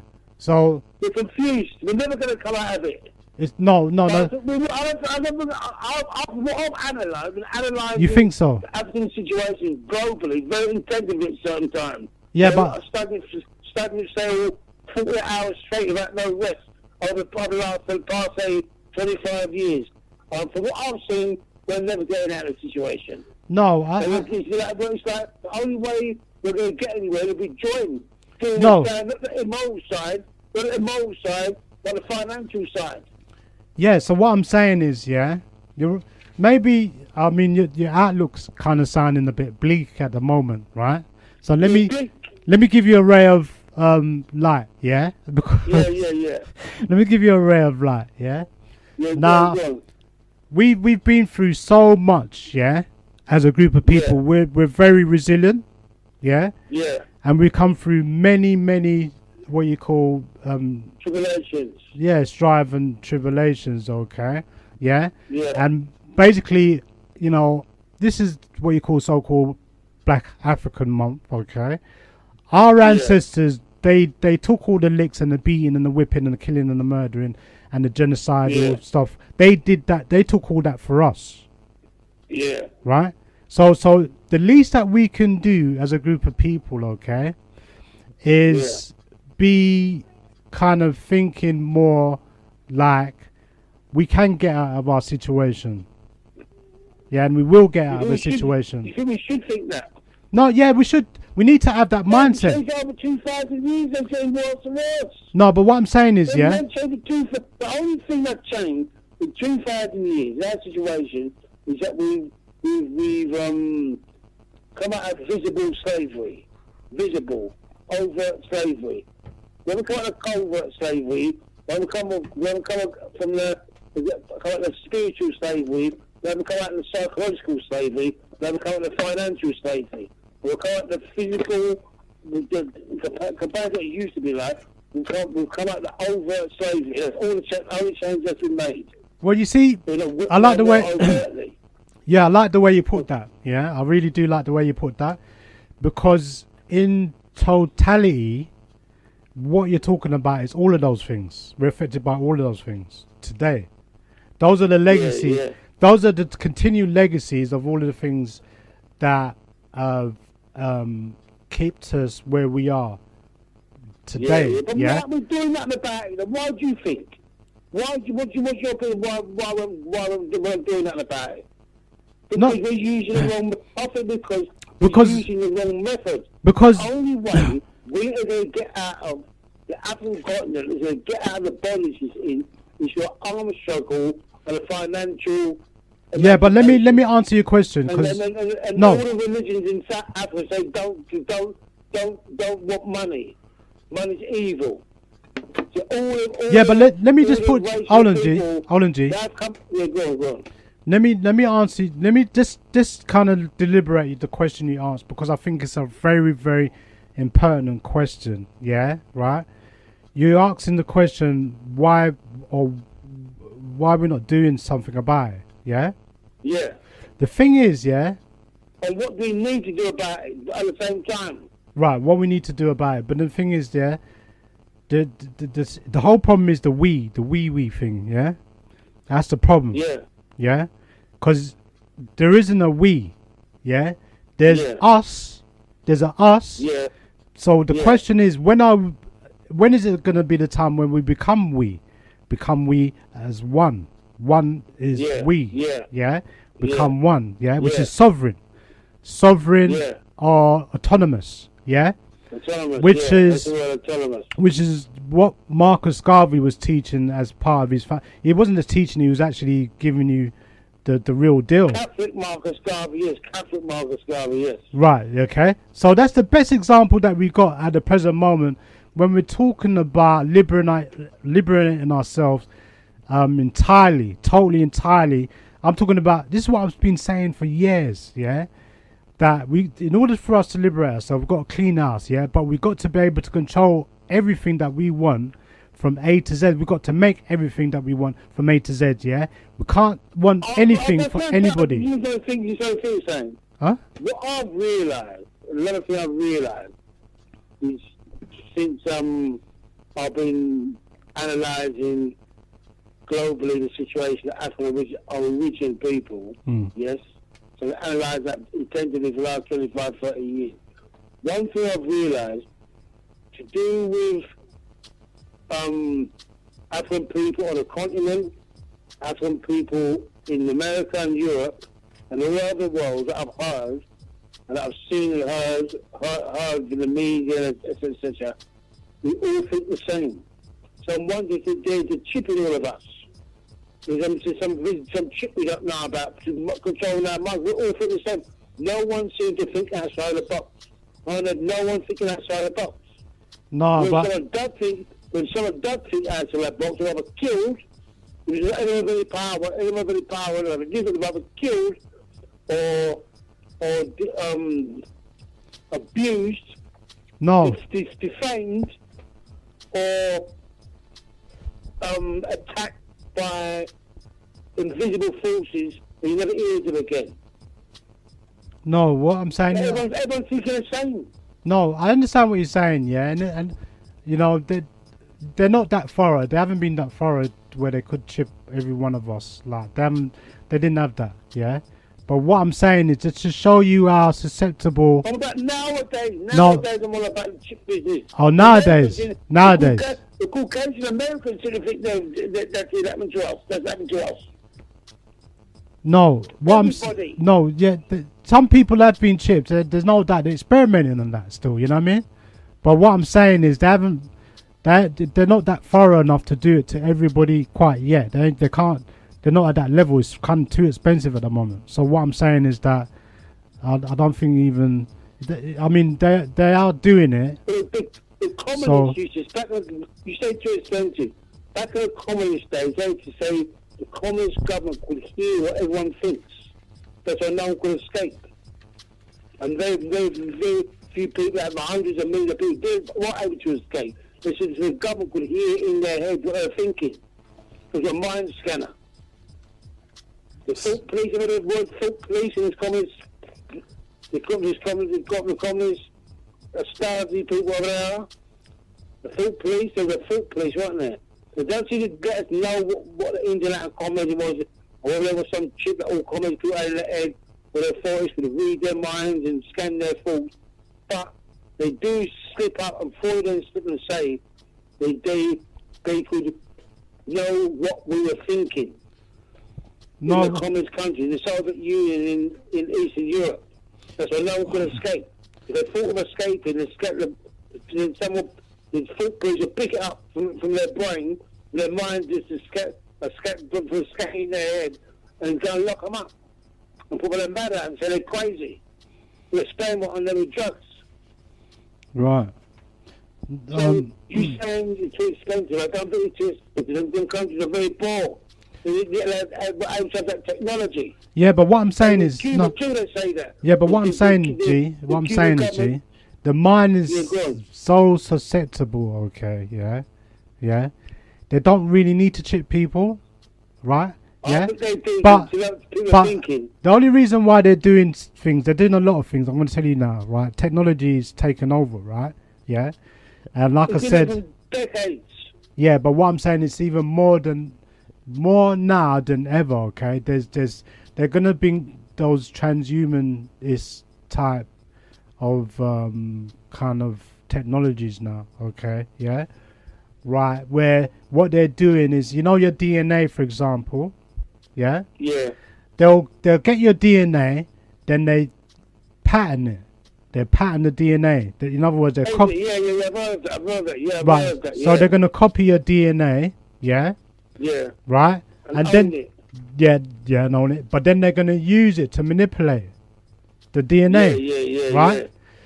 And so that is the new thing that they'd be looking to do. So when they was talking about cloning, right? Yeah. Cloning is not too far fetched. You just run something which I've come across recently from the Americans.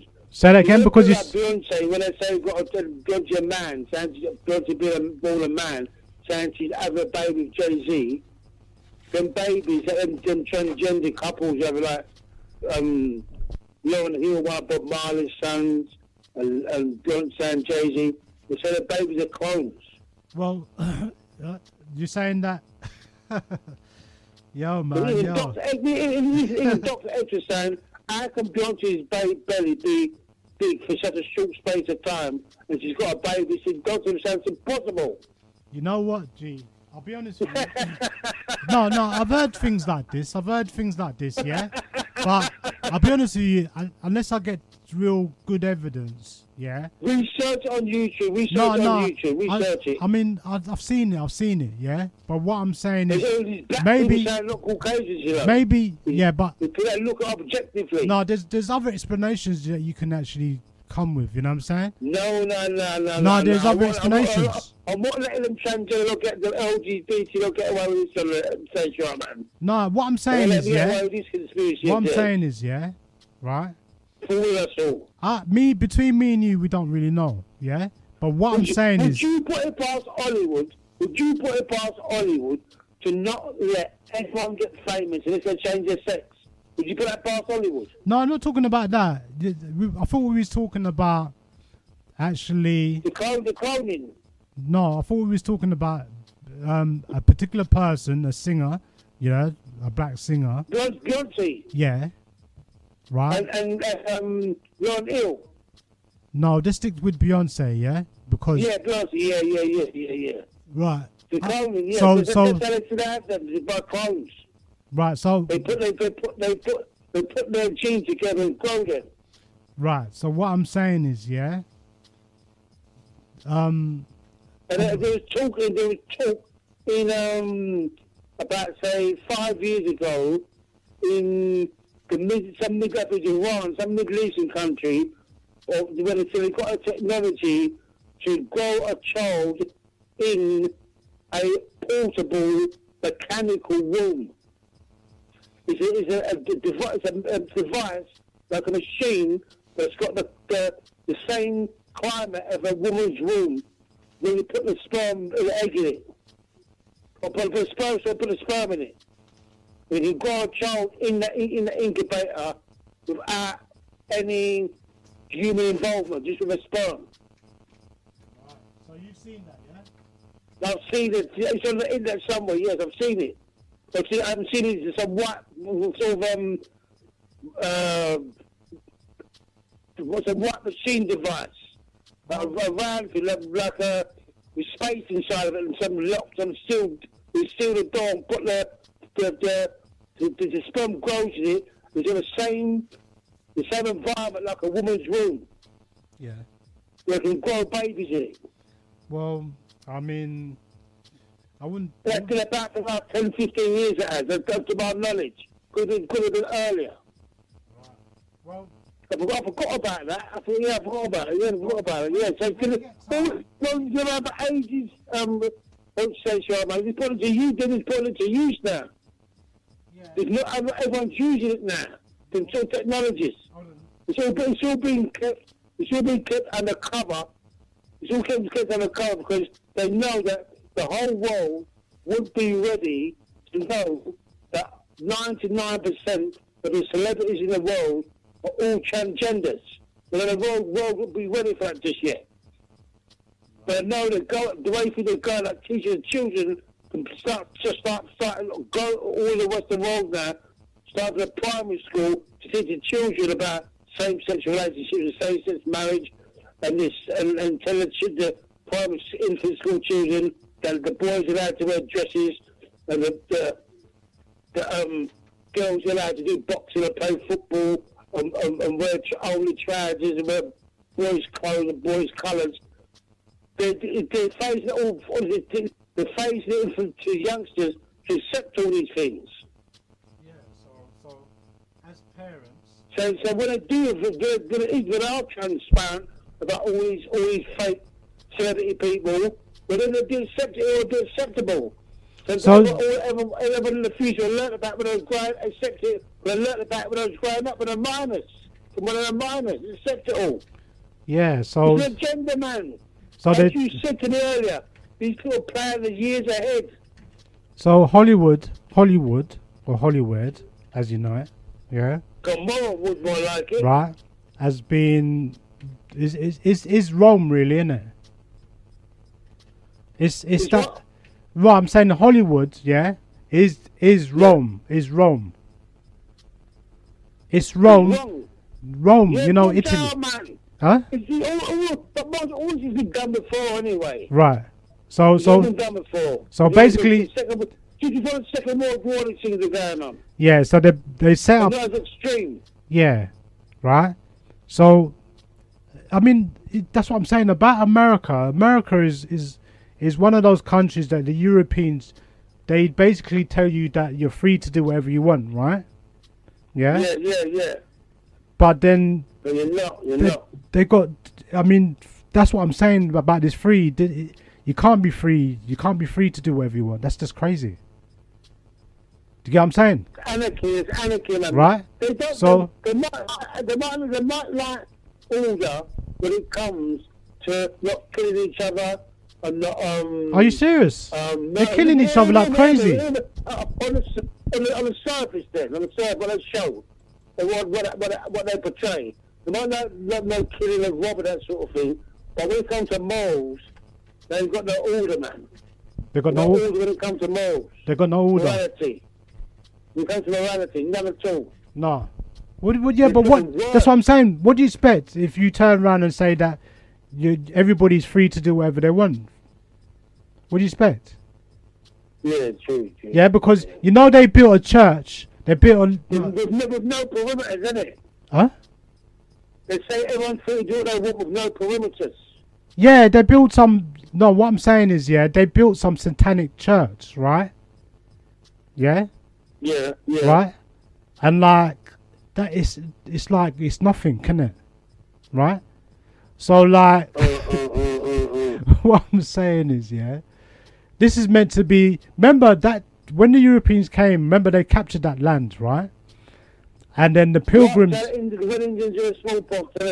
Yeah, they captured that land, and then the pilgrims came over because they was running from the dictator from this country. Do you remember? But a lot of prisoners too went over there, innit? Murderers and all that. Yeah, whoever, because they'd run off, innit? They'll go do the rest of their life in prison or go to a new world, America. Yeah. Australia. Yeah. The murderers and. That's right. The murderers. Murderers and things like that. Yeah, right. So what I'm saying is that country is so mixed up, innit? Right, but everybody looks. It's all gone bonkers. It's all been revealed there that some people are cracking, like some of the Americans are cracking and telling the truth about what's really going on. But some people are reverting. Some people live immoral life and reverting back to the moral life again. They're still the being tell everyone what's going on in a moral world that they just escaped from. But that's I just said a thing I said just prior to now about these immoral gender bending people. Have you got something against? Hold on, G. Have you got something against those types of? Have you? I don't know how to put it, but I'm putting you on the spot, innit? Yeah. Have you got something against the kind of holistic type of relationship? Rather than, what I'm saying, what's going? Cannibalistic. No, holistic. Like the man and woman. Yeah, that's. Yeah. Right, that's holistic. The man, natural, nature. We talk about nature and natural things, okay? That's what I prefer. I prefer that. Right, okay. No, I just wanted to know. Right, it's not that you're against anybody. It's just that you think that. Yeah, I'm against anybody. It's not that way. But I can't hear you. You're breaking up a little bit. Sorry. Listen that. Yeah, I can hear you. Yeah. Me? I can hear you. No, I just don't like the way that all heterosexual world, the people like Beyonce, nothing other people men are being deceived. And there's a couple of celebrity females, elected females, in the entertainment business. Yeah, but what I'm saying is, Gee. And they think they're women. Yeah, but them people are being used, though, bro. It's really disgusting and bad and immoral, man, wicked, man. Yeah, but what I'm saying, terrible, man. G, what I'm saying is, this is why I'm saying that we don't have any control. Those people are being used and abused. What I'm saying is, what we're talking about, when it comes, look, we've got to stop this coonery. You know what I'm saying? You got black people who come on TV, they're nothing more than coons, bruv. Right? Let's be real. They're not standing up for their people and being the man. No. They don't want. Remember. Them, remember now, right? Remember now, right?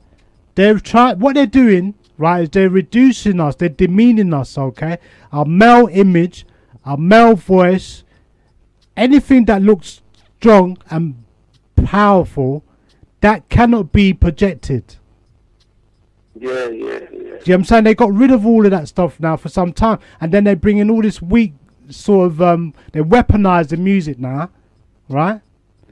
So now you get all this freaky, gun violence, sexual type of mentality, because they want, what they're trying to do is change the mindsets of the people. So now they become like in what Rome was when, you know, they started getting into all this whole sexual perversion thing. Like sex perversion was on the walls. Why don't the average black person, even the Farrakhan of the world, is supposed to be intelligent? Why don't they understand psychology? Whereas if you promote violence, sing about violence, sing about prostitution, sing about selling drugs, sing about glamorizing drive-by shootings, glamorizing gang behavior, glamorize stealing, glamorize pickpocketing, glamorize murder, the people are going to doing them things and copying it. You definitely want to change the world. You want to change the world, but what happens if you do things like that? You put these corporations and these elite out of business because there's no debt. And they'd kill for that, wouldn't they? There's nobody. Remember now, the elite, the ruling class is elite. Yeah, the way they operate. Yeah, they operate off the suffering of poor people. Right? They operate where, like I said, it's bloodletting, it's blood sacrificing, it's blood sucking, it's a purge, right? And really, you know, that's why you have wars and conflicts. But even though there's no big world wars, there's still conflicts, yeah? And there's still a lot of killings that's going on, right? I think. So what I'm saying is, hold on. So what I'm saying is, yeah, they're predicating all of this bad energy, yeah, this really low level energy. They're predicating it, yeah. They're using the mainstream media. They're going to use entertainers. They're going to use sportsmen. They're going to use businessmen. Because what you're saying is right.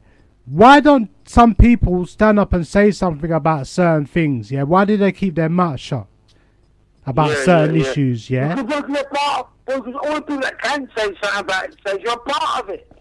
That's right. The power that can say something that's what I'm talking about. They're part of it. So what I'm saying is, I said it to somebody and they said to me, I said that these politicians are actors. They're actors. Yeah. Yes, right. But somebody corrected me and said, no, it's a pantomime. Right. So what I'm saying is, yeah, right. These people have to perform. Now, let's go to Theresa May. Let's bring it back to this country, yeah, and let's look at British politics or British politics, yeah. Yeah. Remember, politics means poly means many, and ticks means money, many, Right. So you know that, yeah. And ticks. and ticks means blood sucking. You know what I'm saying? So we're dealing with.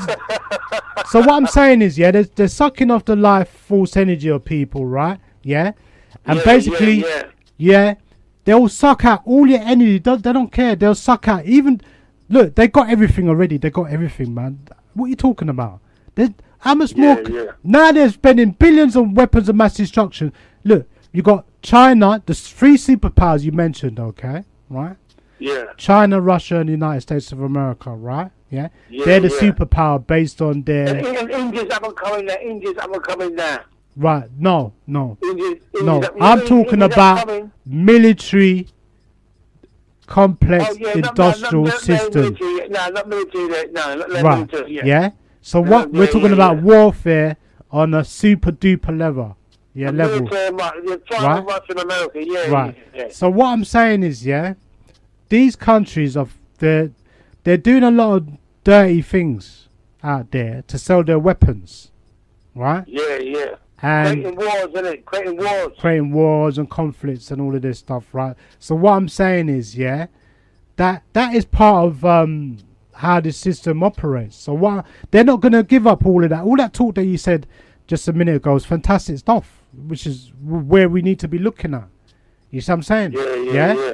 But it's going to be to me, as part of the solution going forward, it's going to be, the emphasis is always going to be on the will of the people. It's about me, you, and people listening and tuning in the right places. You know what I'm saying? Yeah. It's getting our people to tune in, right, about themselves, their family, their environment, and they get to realize that they need to prioritize themselves, okay, and stop living, because most of our people, this is what I'm saying to you, most of our people, they don't want to listen to anything unless it's got a visual on it. Do you know what I'm saying? Visual, yeah. Right? Yeah? That's how I make videos songs on YouTube. Right. Right. So what I'm saying is, yeah, now, that's fine, yeah, but I'm saying that the best information is without the visual. The best information which they're going to lose out on, they're going to sort of not benefit, or they're going to like not be able, they're going to be lost. In other words, they're going to be behind, yeah? You know what I'm saying? They're going to have to play catch up, right? So what I'm saying is there's a lot of our people out there, me and you, yeah, we know things, we're on the same page and we can talk certain things on a level, yeah? But the majority of our people, right, think about the mindset that they're not with that. They're not with that. They're not tuned in, bro. Right? They're eating GMO foods, you know what I'm saying? They're eating plastic foods, processed foods, all right? They're not thinking about their health, right? The majority of our people are dying off. They never drink water. Right, they never drink water and cleanse and... Coca-Cola and Fanta and all the rubbish. Right, yeah.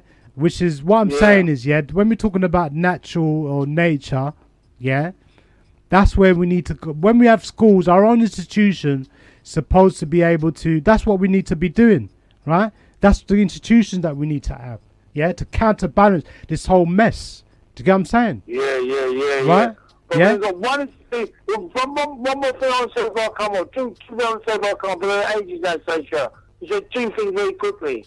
First thing, I was recollecting some old songs I had to listen to a couple of decades ago, and I went and listened to a song by Prince called Gold. I watched a video on YouTube. I put it download it onto my phone. And I put it on my computer, download it on my computer, the YouTube downloader, plugged in my phone to the computer, and dragged it onto my video onto my phone, my Galaxy S9 Plus phone. Yeah. Anyway. What's happened is, I've watched a video a few times. It's called Gold by Prince. I've watched a video a few times, but he's singing on a stage in front of an audience. And at the end of the song, one voice says, "You're now a new member of the Power Generation." Oh yeah, I remember Prince. Yeah, I remember Prince's. That was a band, isn't it? Yeah. That was a band. The song's called Gold. Hear me. Yeah. It's at the end of the song, and one voice says, "You're now a new member of the Power Generation." And all the audience, yeah? Yeah. All the audience. And all the audience have got their hands up doing a 666 sign. No. Yeah.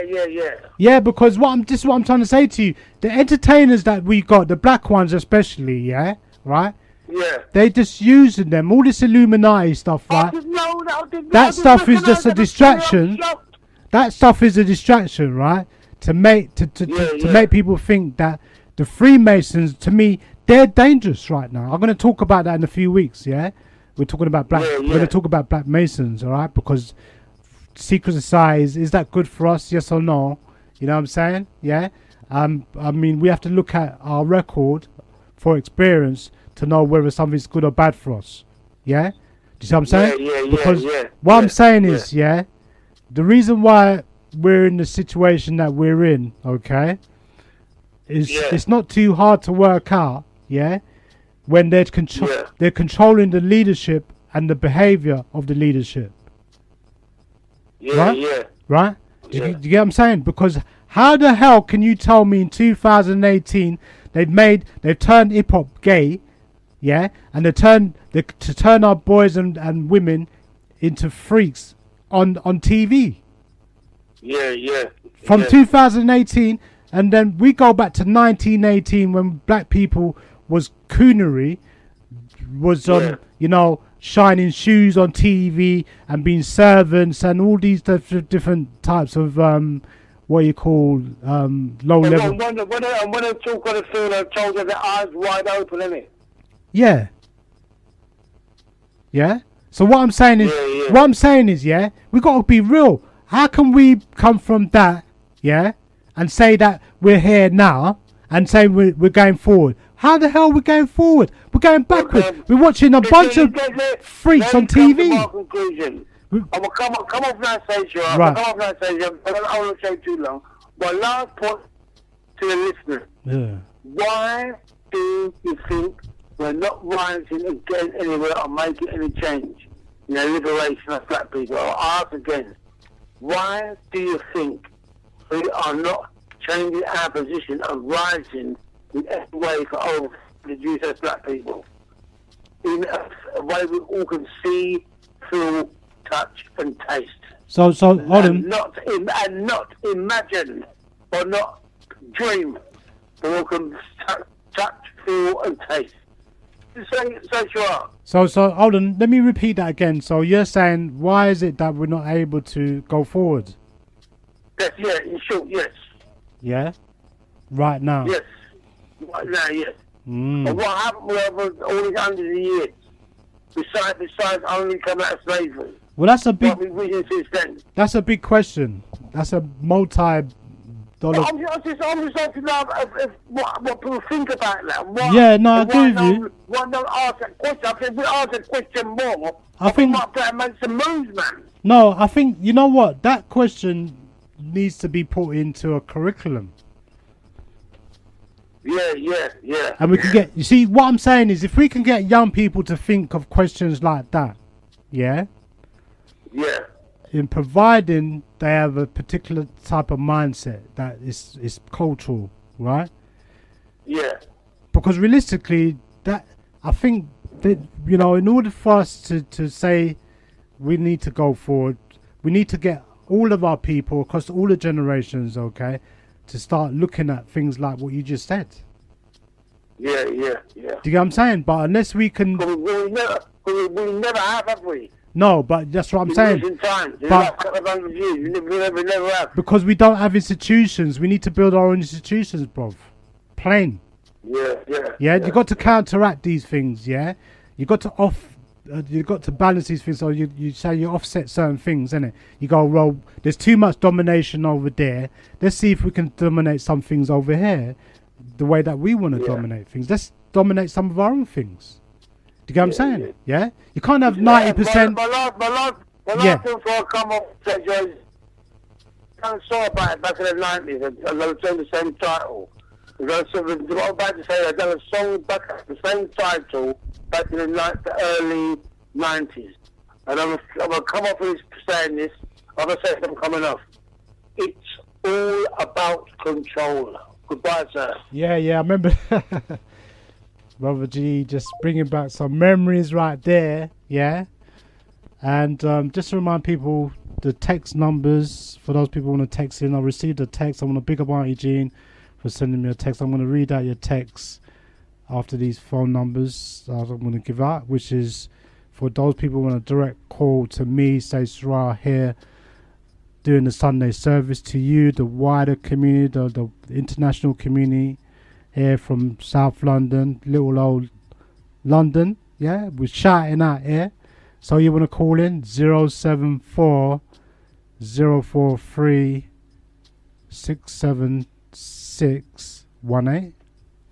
I repeat, 074 043 67618. And for the text numbers, which is 079 31 276 232.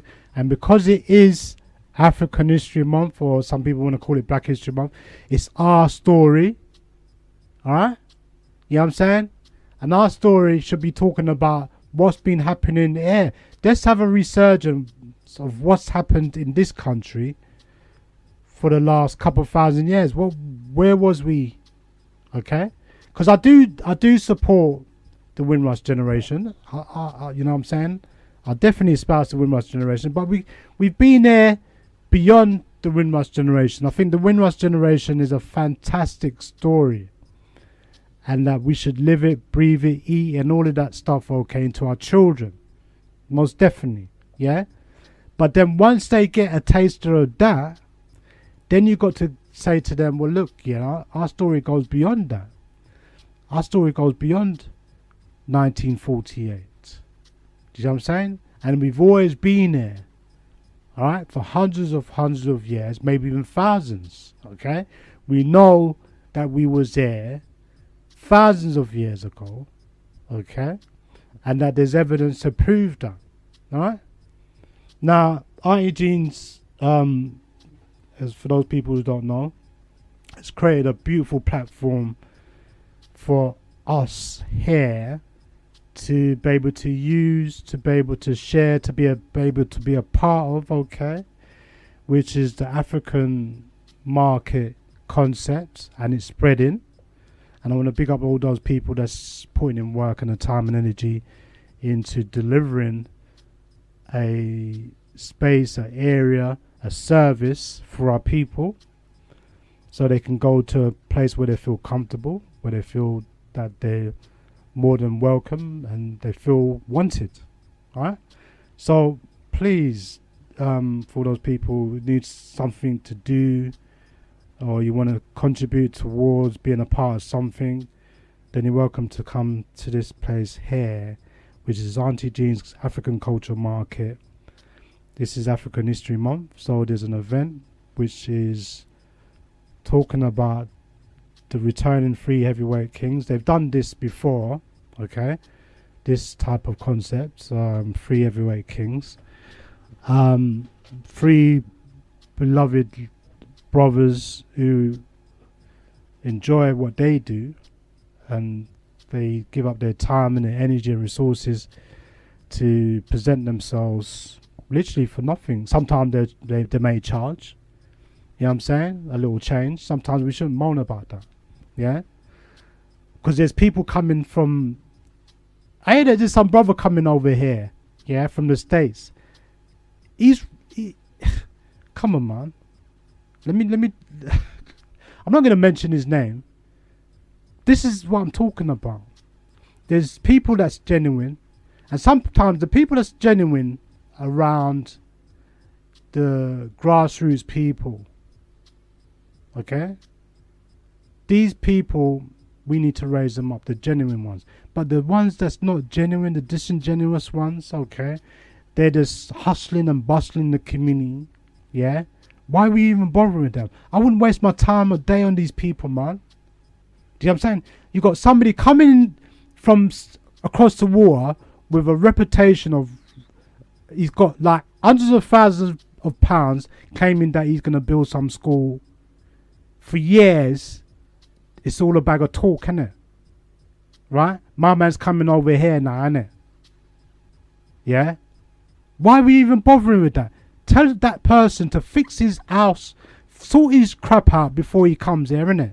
Yeah? But you know what's happening with our people? Some of our lovely people, our beloved people, you know what's happening? We've become suckers to these people, man. We become suckers to them. Yeah?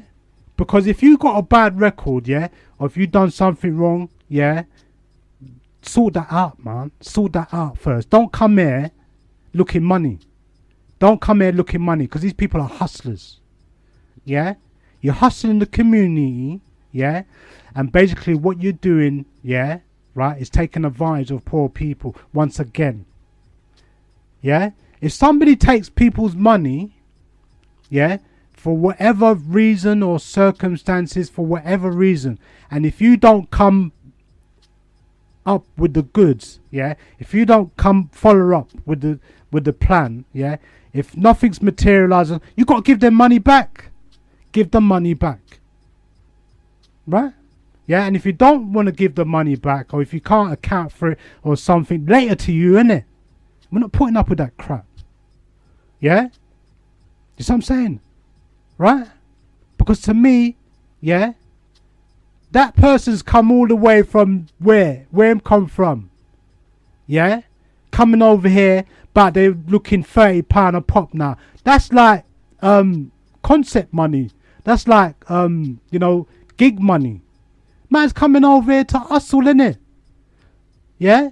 And I hear how these man just ripping off people, bare face, and then you can't even talk to them. Oh, they want to have attitude. Oh, you black people, you know what I mean? What are you talking about? We got a right to know what you're doing with that money. What are you talking about? You take people's money, yeah? Them have a right for no work. What you do with the money? You see what I'm saying? If you don't like it tough, don't take people's money, innit? You see what I'm saying? You got people taking people's money and they're going around like some hot shot. Right? You know what I'm saying? What are we, suckers, man? These kind of people make it bad for the genuine people, for the real people. They make it bad. So I don't want to defend people like that. You telling me I got to defend somebody like that? Huh? We got to respect people like that. When you do things like that, you don't respect yourself. Do you get what I'm saying?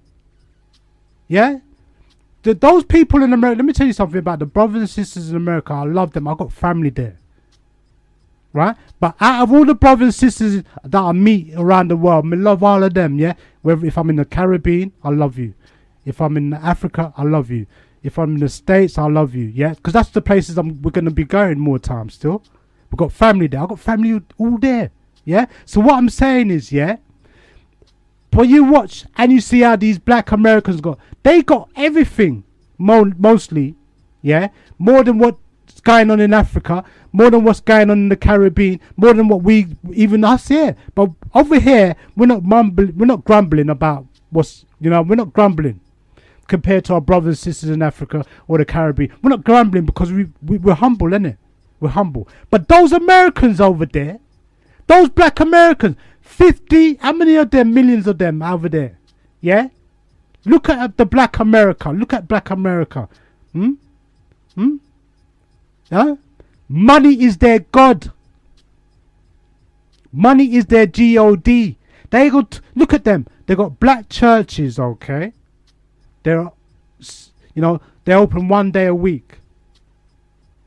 Just like every other, like a European church. They act just like a European church.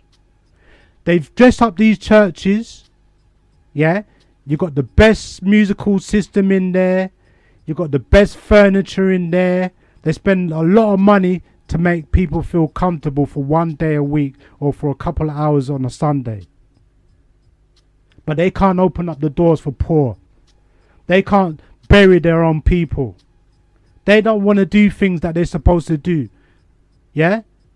Sometimes I don't even have to go criticizing black churches, okay? And it's just that, I got to criticize black churches. But then you got these hypocrites going around the black community, the grassroots community, yeah, hustling and bustling. They don't think they need to be accountable for when they're doing something wrong, right? And then you got people going around lauding these people, huh? Instead of bucking them in their head. What are you talking about? You just rip off £700,000, £800,000, and you still want more money. Please. Yeah? And you got people want to rationalize that. Later to you, man. Later. Yeah? Because you don't love our people. You got black people out here. Yeah? They pretend that they love you. But they don't love themselves. Much less love you. Yeah? Because when people come in and disrespect your people, and how worse can it get for us when you got your own people exploiting you and sucking off you like a vampire? You see what I'm saying? And they're using our people, right? They're using our people in the media. You won't get no strong image. You won't get no strong sounds coming out right now. It's getting weaker and weaker. They're diluting all the blackness. They're diluting all the Africanness. Yeah? You got to imitate and copy, yeah? And emulate your oppressor. They're saying that if you want to come up in our world, if you want to be a part of our world, if you want doors to open, if you want that big $1 million check, You know what I'm saying? When are we going to stop butt-cooning? For real. And then you're telling me we got to respect all of that. Respect what? I don't respect those dudes in Hollywood. Those black dudes. What are you talking about? Let's be real. You got some Hollywood people, right? Some European Hollywood people, yeah? That are actors and actresses. You know what some of them said? They would never get their children to be a part of that. You know what I'm saying? That's what they said. Yeah? So, Auntie Jean, let's be real, man. Yeah? Let's keep it like how we want to keep things naturally. You know what I'm saying? And there's not all the perversion, all this corruption and all this sickness. Yeah, that's starting to infest into our communities, into our homes. Let's not rationalize all of that, because the repercussions and the consequences of all that, yeah, it's going to affect every other family. Do you know what I'm saying? Yeah, and then we're going to have more issues on top of more issues that we already have, because we're not controlling things. You've got to be able to have control, you know. You have to have some control within your own family environment. And the family is the institution. The oldest institution, yeah, that we've ever had. And still have. But then it's not uniformed in the way we need to be uniform when we're working together. When we're doing business together. Yeah? You see what I'm saying? Right? So we can give these people whatever they want, and they can take whatever they want. But still, we've got to have respect. We've got to have dignity. We've got to have integrity. We've got to have pride. We've got to be honest. Yeah? We've got to be responsible. And we've got to be accountable. Okay? Because otherwise, right, it's like, yeah, you know, alright, how can we turn around and help our young people? How are we going to help them? How are we going to help them if we don't fix up ourselves? If we don't say we need to be strong, we need to strengthen ourselves, right? You know, it's going to exhibit in our children that they're going to be they're going to be weak. And they're going to be acting weak. If they see weakness. What they need to see is strength. They need to see us stronger than ever. Yeah, that's why we have to be together. Yeah, and we have to show that even though we got issues and all of this stuff, okay, we can put all of that stuff behind us when it comes to doing big things. Okay, big projects like having our own building. All right, and one of the things that we've been talking about with Auntie Jean's African Marcus Garvey enterprise concept. Okay, yeah, which needs to be more than wanted, needed in our communities, with all these cuts in youth activities and in social care and in welfare and so on and so on. Yeah, the way the system is going now, the way that they're going to come in, this whole thing to do with gentrification and regeneration and reconstruction and all of this stuff, okay, right? It's going to affect us. Okay, because we're not controlling our communities. Our communities are very, very fragmented. That's why people can come in and take advantage of us, because we're not strong. We used to be very, very strong at one time when we used to have our own communities. People said, you see, this is where people get things wrong, because they want to come with all this integrationist thing, yeah, and think that, you know, integration becomes like some religion. But what they don't realize is that when you talk about things that's going to affect us, okay, it's consequences of the effects of the ramifications of those things. It's all right talking about the thing, but will it work? Is it working? Do you get what I'm saying? Yeah, I'll tell you straight. Black people can't do integration. They can't do it. It does not benefit them. It does not reflect them. It does not represent them. Yeah. And it does not identify with the problem issues. So they can't do the integration thing. Yeah, They don't have a problem if one or two people want to go out there and do whatever they want. They don't have a problem with that. But when you try to say we need to do certain things, no, we don't. That's not the most important thing that we need to do. Do you see what I'm saying? Have sex.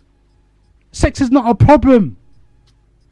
Do you know what I'm saying? This is ridiculous. But they turn us into some lust-dominated group of, you know, all we want to do is lust now.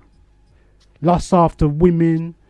You know what I'm saying? And all this, you know, I mean, there's nothing wrong with man lusting after women. Because that's, as a man, we need to be lusting after women. You know what I'm saying? Do you get what I'm saying? But then, you know, we shouldn't, when I say lust, I mean overindulge in sexual behavior patterns that we need to be promiscuous. We need to go and grind out everything that's moving and all of this stuff. Yeah? We need to feel like I'm a man. Yeah? Because I'm going with many women. You know what I'm saying? You don't have to prove your manhood by going with a whole heap of women. Right? You know what I'm saying? And then we're wondering why there's so many we've got so many mothers out there. And I'm not saying that that's the problem, but I'm just saying. Yeah, you know, it's not about sex. Yeah, sex is something that it has a purpose, which is to produce life. That's why we deal with nature. We don't deal with anything that's out of nature, or anti-nature, nature, unnatural. We don't work like that. We don't do these things. All of the things that people's telling us to do are the things that's making us go backwards. Yeah, we need to, when we sort our crap out, yeah, then we can say, yeah, maybe we can take these little steps. You know what I'm saying? We can say, yeah, well, maybe, you know.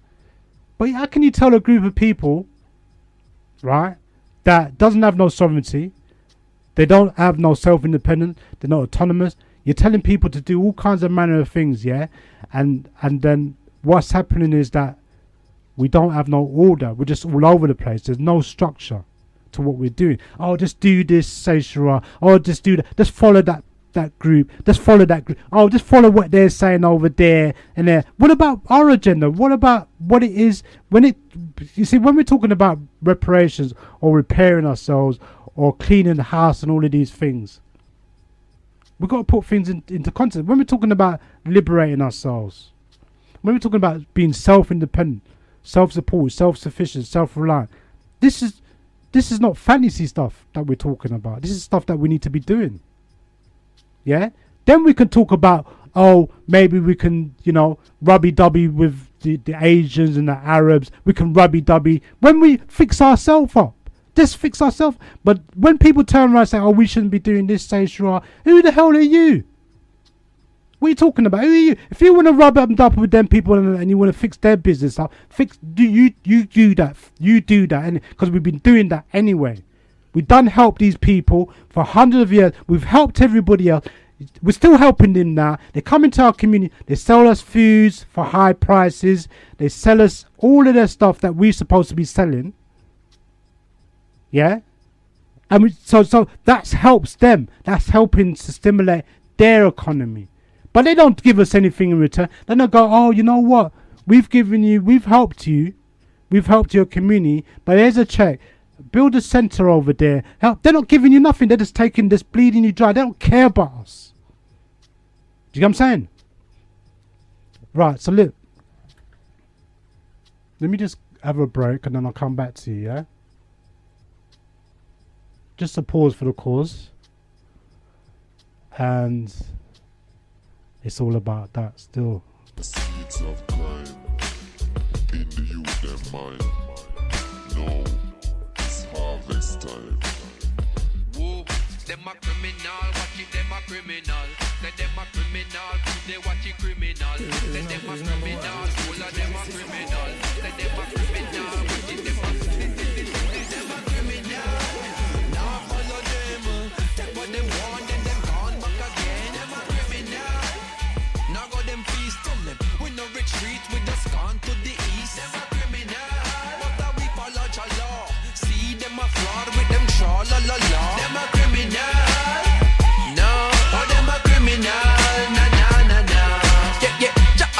windshield. The item stay peel, the music stay real. Picnic on the play field. Baby in the stomach, mommy know the pain real. Headphone on her belly, watch him stay still. See the sun a shine, see how the rain feel. Ja beg you keep him dry, I beg a pray for him. For the man them where you chop it up a green jail. To the man them where you cut it in a cane field. Them lock up in a the will, we sell Selassie face. That couldn't stop the message, this a Selassie place. And that take care we repping. Ask about to happen on September 11, 1987. They them feel we brethren, passion free eye. So Rasta reggae radio could never see the light. Wanna believe in I, say I a Levi. Try with the me and so act like you no see me. Them a criminal, now follow them.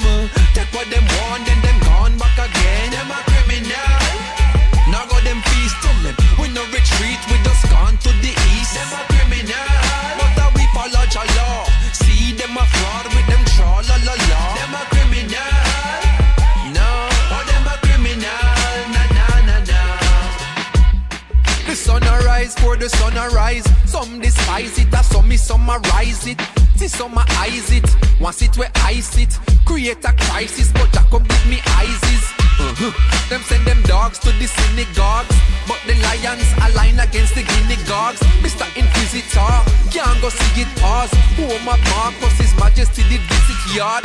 Me envision them timing, I go critical. Them select the pawn, feel every sticky pawn we.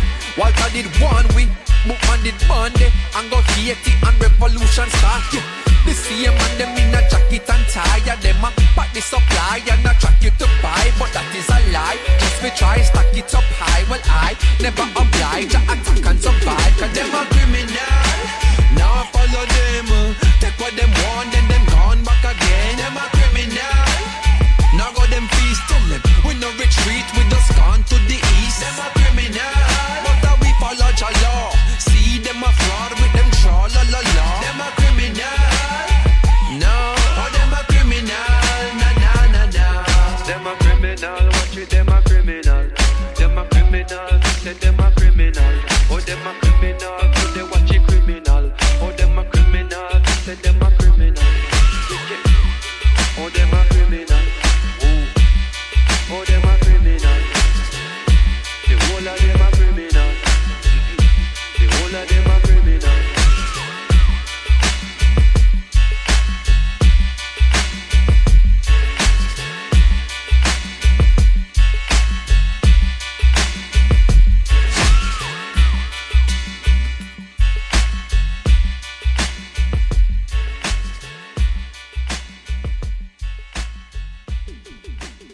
Yeah, Sayshara back in the house here on www.genesradio.co.uk. Alright, so wow, the time's just flying, yeah?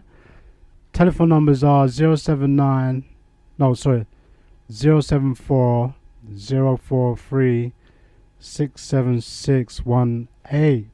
Alright? And for those texters, 07931 276232.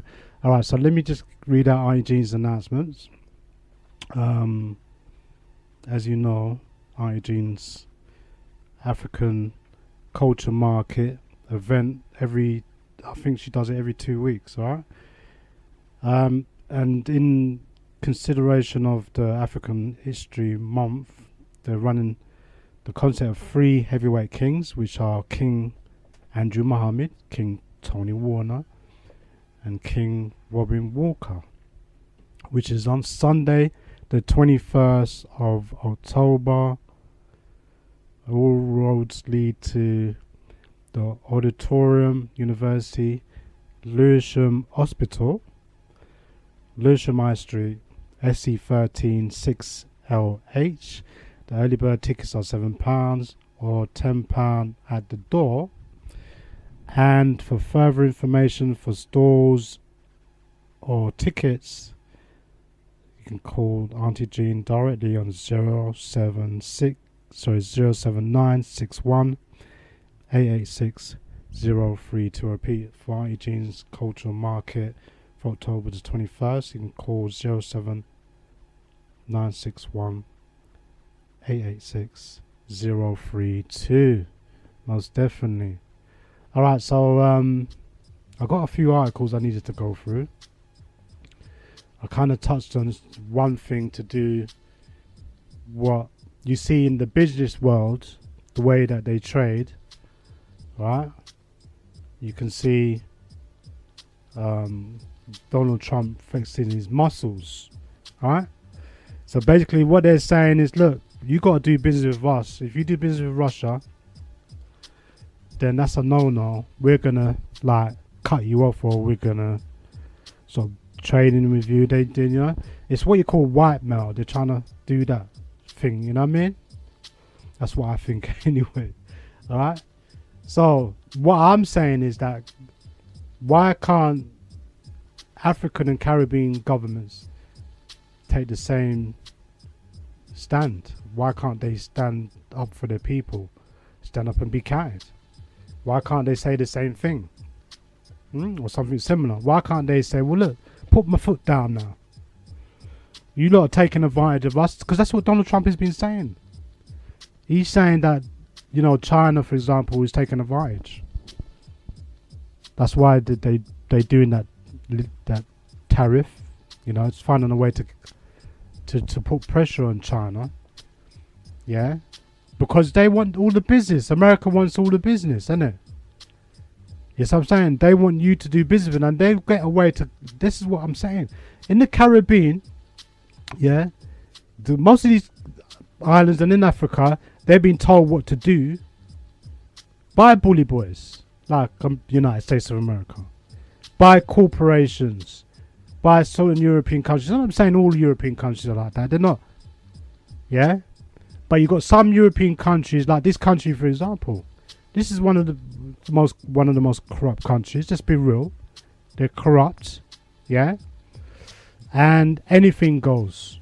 Right now, and I'm going to show you that to show you how some people are, right? How devious some people are. Now, some people might have heard this story. It's not a story, it's a real thing, isn't it? Yeah. Is it concerning? Yes, it's concerning. 200 million pounds for abortion. This is, I'm reading this article now. I'm going to my article now, yeah, section, yeah. I've got about 4 or 5 articles I want to go through, yeah. But I don't know if I'm going to have enough time. So I'm going to have to follow it through for next week, yeah. Yeah.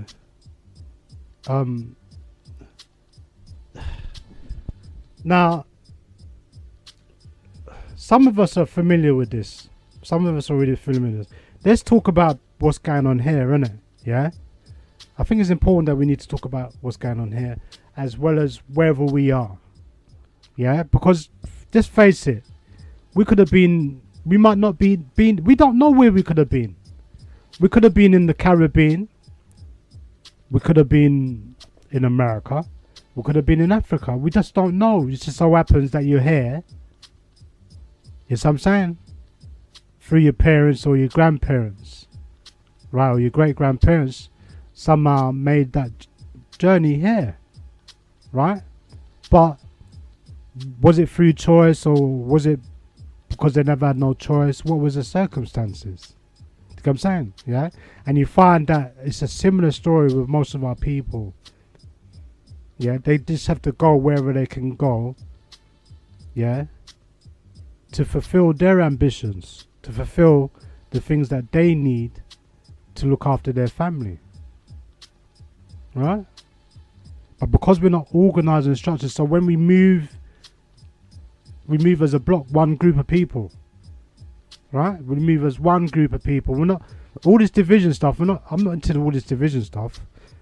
That's what, you know, the Europeans have created that division around the globe with many cultures and groups of people and nations of people. They create division because that's how you control. Alright, they know that. That's how they do these things. That's why Africa's so divided. You see what I'm saying? Yeah? And, you know, I'm reading stuff like this now. I can't refuse to talk about this. Look, because do you trust your governments, these governments, and some of the things that they're doing? Because I don't trust these governments, I tell you.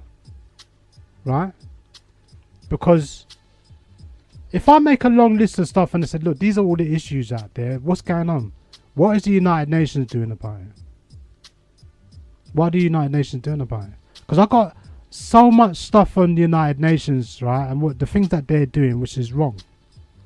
And, you know, they can spend money and you know, towards, you know, weapons of mass destruction. Like every year, America, China and Russia spend billions.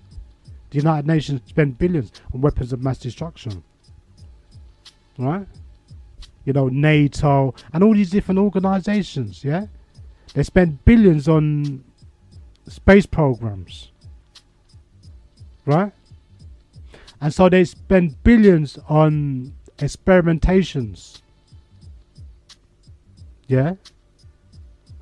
And then we're wondering why we've got so much problem and issues in the world. Where's all that money going to? Where's that? All the money, all the things, you see, people make money and there's money going around and everything, but it's going in all the wrong directions. Yeah? And you've got people wanting to rationalize this kind of behavior. Yeah? So now Theresa May, you think I trust I don't trust British politics. I never politics. Never ever have will ever. I'd never ever yeah vote for the system. This is a killing system. Why am I going to vote for a system that's all it's interested in is killing people? Look, 200 million for abortion. Theresa May is intent on killing African babies. Now, this should be in everybody's phone right now, right? Because where have we seen this before? Yeah, Planned Parenthood and eugenics and all of this stuff. Now, maybe some people may be, you know, I know some people that support Donald Trump, black people, yeah? People talking to me, telling me, oh, Donald Trump did this for black people and he's doing that for black people and all of this stuff, right? Think I'm fooled. And I'm thinking, I'm looking at this dude, I'm looking at this brother and I'm saying, are you for real? Are you for real? Are you sucking his whatever? These people don't care about us one iota. All they're going to do is pretend. He's an actor. Alright? He's an actor. Okay? So I don't know why black people are so romantic. Why we think that we need to bow down and worship these people. Yeah? Oh, you know what I'm saying? But man's got a reputation. Yeah, for ripping off people and robbing and raping and pillaging. Yeah? So here again, look, Theresa May is intent on killing African babies. This is the title. I didn't set this title up. I didn't write this article. Right? So what I'm saying is, look, continuing the UK government's policy of spending vast sums of aid money, we don't need, this is what I'm saying to you, right? There's all this aid money. Pushing contraception and abortions on developing nations. How many years have they been doing that? They've been pushing all these aid programs and projects. We know now NGOs, when they go to that country now, these countries, yeah, you see what I'm saying? They make all these charity organizations up, right? And I think, yeah, it sounds really good, charitable organization, sounds really good. And then when you look at it, when you really look at these charitable organizations, the reason why they set up charity organizations is to offset some of their tax monies. That's the wrong mindset, straight away. Straight away, that's the wrong mindset. These charitable organizations are set up purely, right, for personal interests. That's all. Oh, I'm going to set up a charity because, you know, I can offset some tax money. So you got all these charity organizations running up the place. They're run by the elites. The same very people that you vote every 4 years for and all of this stuff.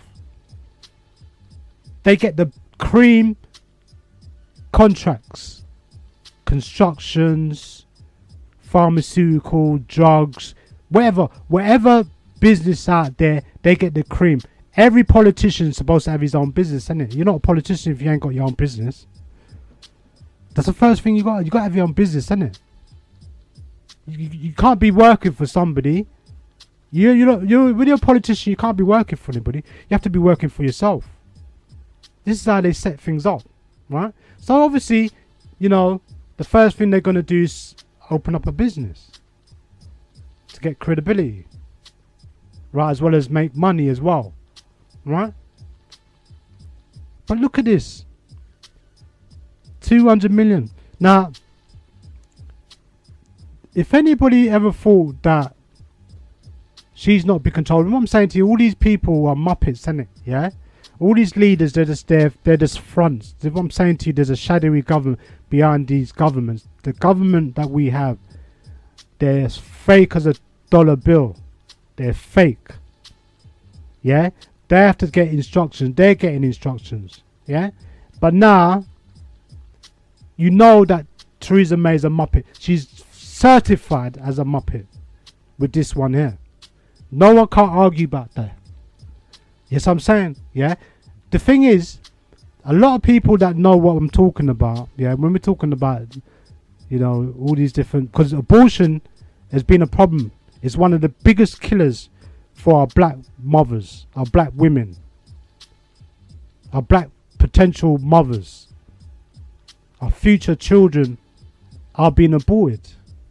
Yeah, that is the bigger killer for us as a nation of people.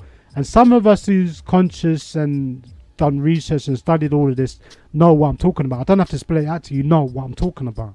This is nothing new, right? So when people want to rationalize all of this stuff to me, read this story, yeah? Because these people, they're not, the same eugenics programs that they was talking about 50, 60 years ago, going back to, World War One. And before that, yeah?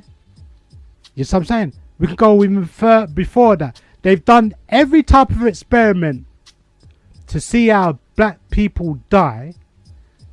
Every type, you can imagine how many different ways, 6 million ways to die, choose one. Yeah? This is what we're talking about. Yeah? So, they're going to find a way, they're going to cotton on a way to find a way to kill black people, maybe subtly. Right? This ain't no joke thing, if you think it's a joke. Okay, it's not a joke thing. So, it's the same thing with David Cameron. David Cameron went to Jamaica to give black people money for a prison. Now, Theresa May is going to Africa. This is nothing new because there's these people that's got they got more money than sense. They come to your country. They don't know anything about the culture or nothing, yeah? But they come in like they're playing God. Oh, we're going to give you a vaccination program. We're going to give you aid programs. We're going to give you things so you can help yourself. They've been saying that for decades. When I was a little boy, they were saying that. Oh, we're going to help the starving. We're going to help those people, the poor boys and girls that suffering from malnutrition and disease. Oh, now they're talking about, this is the World Health Organization that's in association and in affiliation with the United Nations, the World Trade Bank, the IMF, yeah? And there's another one called the African Developing Bank. The African Development Bank. So what I'm saying is that they will give you these, you know what I'm saying? This shows you how much they care about you. Now, let me finish reading this article. Because they're saying, look, Theresa May, this is Theresa May, this is your lovely president. She's not my prime minister, right? Because like I said, I don't vote for this system. Yeah, I don't respect this whole system that kills us off every single minute of the day, and there's no accountability, there's no justice, there's no nothing. Yeah, You see what I'm saying? It's no different than when we was on the plantation and they were just killing us off what they thought, what they defined as legal. There's no killing legal. There's no legal killing. But they will tell you that we killed you legally. But they're still killing us. Whether you want to call it legal or illegal, they're still killing us off. Yeah? 200 million spent on family planning in Africa and Asia. The Prime Minister announced the creation of the Women's Integrated Sexual Health. Yeah? So she's created that. This is what she's saying. Yeah? It would target women and girls in rural and poor communities who have traditionally been hardest to reach. Will provide mobile clinics and contraceptive materials such as pills, condoms and implants. Look. As Donna Harrison MD, President American Association of Pro-Life Obstetricians and Gynecologists, said in a letter to the Office of the UN High Commission on Human Rights Abortion, the spontaneous and induced accounts for less than 5% of maternal mortality. It is scientifically, medically and morally unacceptable to divert resources from interventions proven to reduce maternal mortality to the provision of abortion under the guise of decreasing unsafe abortion. The better way to reduce the human rights dimension of maternal mortality is to provide resources targeting the causes of 90% of maternal mortality. Yeah? That's what I'm saying. Yeah? Now, it says there that you can write to the Prime Minister at 10 Downing Street. Okay? Or you can email her. This is what it's saying there. Right, it says there, look, this is... Oh, so we've got a blogger here. Let me read this blogger. It says, blogger, I'm not going to read her name out. But it says that this is absolutely disgraceful. I will be writing as a paid up member to both H courts to ask what is going on. She also, I believe, congratulated Radhika on obtaining an abortion for Ireland.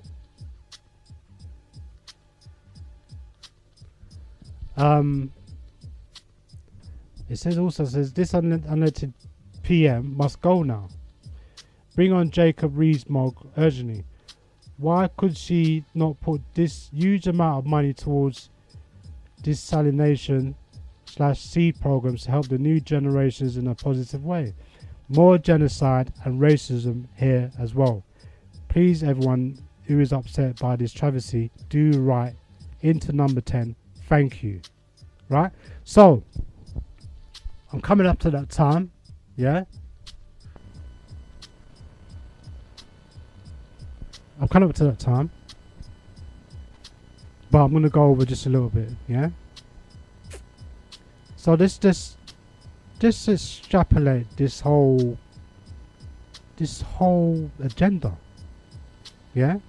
If you think this is... Remember now, the people in Kenya or in Africa, wherever they are, they're the same people. We're the same. We're all the same.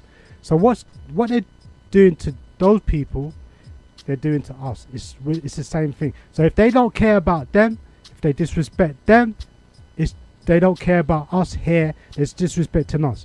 It's as simple as that. Because that could be us. Because that is just us. That is us. This is what I'm saying. We could be anywhere. So this idea that we starting to, alienate ourselves from each other and one another because we call ourselves American or we call ourselves Jamaican or we call ourselves Grenadian and all these or Nigerian and all of these labels and dog tags. This is what they want. Yeah? This is what they want to defeat. To defeat the very object or the things that we need to be doing. Standing up for ourselves and protecting ourselves. Protecting our families. Our children. So I'm saying protecting our homes. We have the rights. We have the right to self-determination. Yeah? we have a right to fight for our own humanity, how we see fit. Yeah? But, you see, anybody that's got any clear vision can see what this Prime Minister represents. Okay? Now, she doesn't represent all of the people in this country. She doesn't. Right? She represents the elite. She's sucking up to them. Now, to prove it, because you can say, Sayshara, how do you know what you're talking about? How can you say that? How do you know? What you know about tourism? You don't really know. Remember I said to you, you can judge people by their actions. Let's not follow around with mincing things up, innit? Yeah? Pretending, oh, you can't talk about this or you can't. Say it for what it is. Yeah? Say it for what it is, right? When she came in to power, oh, remember now, yeah, she got into power by default. Okay, that's another story. You know, you can find out for yourself. She came to power by default because Cameron resigned, couldn't take the pressure. Alright, cool. Alright. First thing she does is big up her chest. And what did she turn around and say? To prove to the elite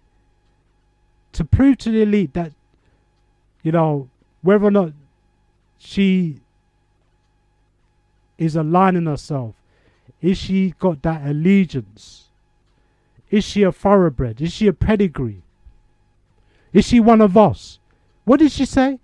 She said, if an opportunity, I don't even know why this conversation even came up, but I think it was all orchestrated, yeah? Why they brought that conversation up and why it went public, where she announced that if she had the opportunity to push the nuclear button, she would do it. Right? She'd do it. Yeah? Now, to me, what does that tell you? What does that tell you? Huh? This is a bloodthirsty, blood-sucking, you know, person that wants to do the bloodletting. Do you get what I'm saying? Yeah? She's got to show she is one of them. Right? So she's got to prove, oh, she's one of the boys. She wants to prove. You see what I'm saying? Yeah? There's people out there, just like there's black entertainers out there and there's black sports people out there. They'll do anything for money. Yeah? Now, Prime Minister Theresa May, I don't think money is a problem or issue. I don't think I think it's just like some people, they like power. Yeah? Some of our leaders, they're like that as well. A lot of them are like that. They just like the power, but it's imitation power, isn't it? When it's black people's power, it's just imitation. It's not real. Yeah, because they're not flexing any power. When you got power, you're flexing it. You're saying, boy, you're going to say to Donald Trump, you know what? You better hold your horses, you know. And there's certain things I'm going to tell you, you ain't going to be able to do no more. All right? You ain't going to come here and take this, or you ain't going to take that. You're getting sanctioned. We're going to cut you off. You don't hear leaders talking like that. We're going to cut you off, America. We're going to cut you off, England. We don't need you. We don't need your English pound. We don't need your dollars. No one ain't talking like that. Yes, I'm saying. So for me, we come to the nearly 2 months from the end of the year, and we know now. We already knew, but now we definitely know we got a prime minister that is a murderer, plain. Yeah, because think about it. Yeah, people's complaining about the people in this country are complaining about actually what this country does in terms of giving money away, whether it's towards AIDS projects and different types of schemes. Okay, they got a right to complain about that. They got a right to know what they what the governments do with their money. They're tax-paying people, right?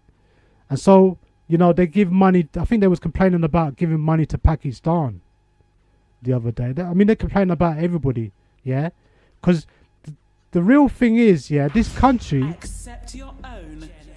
Yeah, always go to www.genesisradio.co.uk and log in, and tune in. And stay tuned in 24 hours a day, 356 days per year. All right, 7 days a week. All right, keep it locked here on www.genesisradio.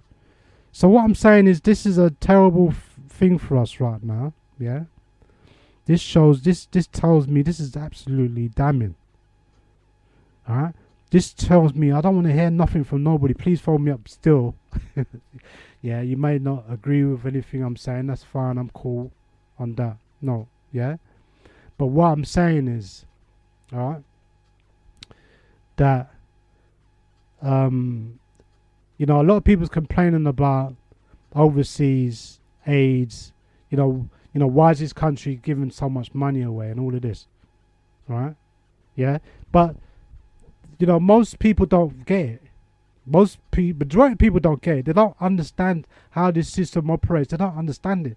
That these elites, they set up the system where they get the politicians to set up businesses. That'll keep them sweet and quiet, right? And show them how to cut round corners, cut red tape, yellow tape. Show them how to take advantage and show them all the loopholes, you know what I'm saying? How to avoid taxes or how to offset taxes, whatever it is, how to make more money from Parliament, or, how to take advantage of all the fringe benefits, all the, what you call the privileges, what you get from being an MP. And this is happening globally. This is a global system we're talking about, yeah? So you got all these politicians, okay, that take advantage of the system, yeah, in that sense. Now, and yeah, it may sound like that being an MP, you have to be able to do certain things if you want to get anywhere, if you want to climb up the corporate ladder, so to speak. Do you know what I'm saying? But, alright, fair enough. You got African and Caribbean governments, okay, right? They are using the system, they're using the same system, and they're thinking, well, this is the only system we can use, right? And just like G said, there's no way out. And so maybe there's like governments that think like that. But the point I'm making is that the governments here, they've relented. Why? Because they're only thinking about today. They're only thinking about what they can get today. So they'll accept the 200 million for an abortion because they probably take, I don't know, they'll take a quarter of that. They may take even 50 million of that, and amongst themselves. You know what I'm saying? And then maybe the 150 million, maybe 100 million. I don't know. Yeah? But what I'm saying is, too often that this country complains about the money that this country gives, but the country that takes it is not, right? The country that's taking the money, they're not complaining about whatever they don't care what program it is. This is a death killing program. Yeah, this program says, you know what? I'm going to give you money to kill your babies. Yeah, this is what we're going to do. Just kill your babies. You know what I'm saying? So this is just another way, another form of reducing the fertility rates. This is what they're saying. Yeah, but yet, all right, like some people were saying, that there's better things that they could have done with the money, or with those types of money, if you're going to accept the money. The problem is, when you accept these kind of monies, any kind of money, whether from Chinese, Asians, Arab, whatever, right? That means you're obligated, or they come with conditions. Do you see what I'm saying? I'm telling you straight up, right? These leaders, a lot of them, they're just acting, whether they're black or white, yeah? But then the ones that's black, right, they become treacherous. They're treasonous. Yes, I'm saying, because when you accept certain things like this, you just signed a death warrant to your people. Let's be real. Let's be real about this, yeah? This ain't nothing new. This ain't nothing that people don't know about, yeah? Do you see what I'm saying? They've been using all of this stuff, okay, to kill black people off, and the eugenics program, and different types of agenda, a long list of a different agenda. If I want, I can come in next week, right, with a long list of experiments on black people, where black people have died through these kind of so-called initiatives or aids or programs. Yeah? So, at least now, I don't know, you might not agree with me. Maybe you might still love Theresa May. You might love her. Right? And you might say, well, you know, Sayshara, that's just business. That's the way that these people get down. This is how they do business. You've got to accept it. That's how they do business. Why are these African leaders doing it then? Why are they accepting it? If there's something wrong with that, I don't see anything wrong. Because most people don't see anything wrong with that. They don't see anything wrong. And then when you ask them and say to them, do you know what's in these vaccines? Have you got any idea? Have you done any research on vaccinations in any shape or form? Do you know what you're talking about? Yes. So these people treat us, our people, like dummies. Like we're stupid. Right? This is the most disgusting thing, besides one other thing I'm not going to mention about reparations, yeah, that I've ever heard this year. With this story, anyway, this story here. This is the most disgusting story I've heard this year. Alright? So I'm saying. Yeah? And you got people want to wrap up with these people. Please. But nobody's, you see, boy, you know what? I've got quite a few comments on there. Look, some people's really not happy about it. It says here, look, it's outrageous. It's outrageous that the UK is pushing Western decadence on the African and Asian people because their culture is very much to welcome new life. So let's ask the PM to reconsider a scandalous decision. So there's a short clip here that reinforces the fact that African women reject abortion, although for the record, the pro-lifer is inaccurate to say that contraception and abortion are two different things.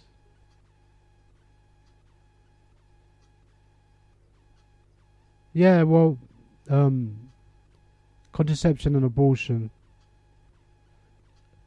there are two different things, right?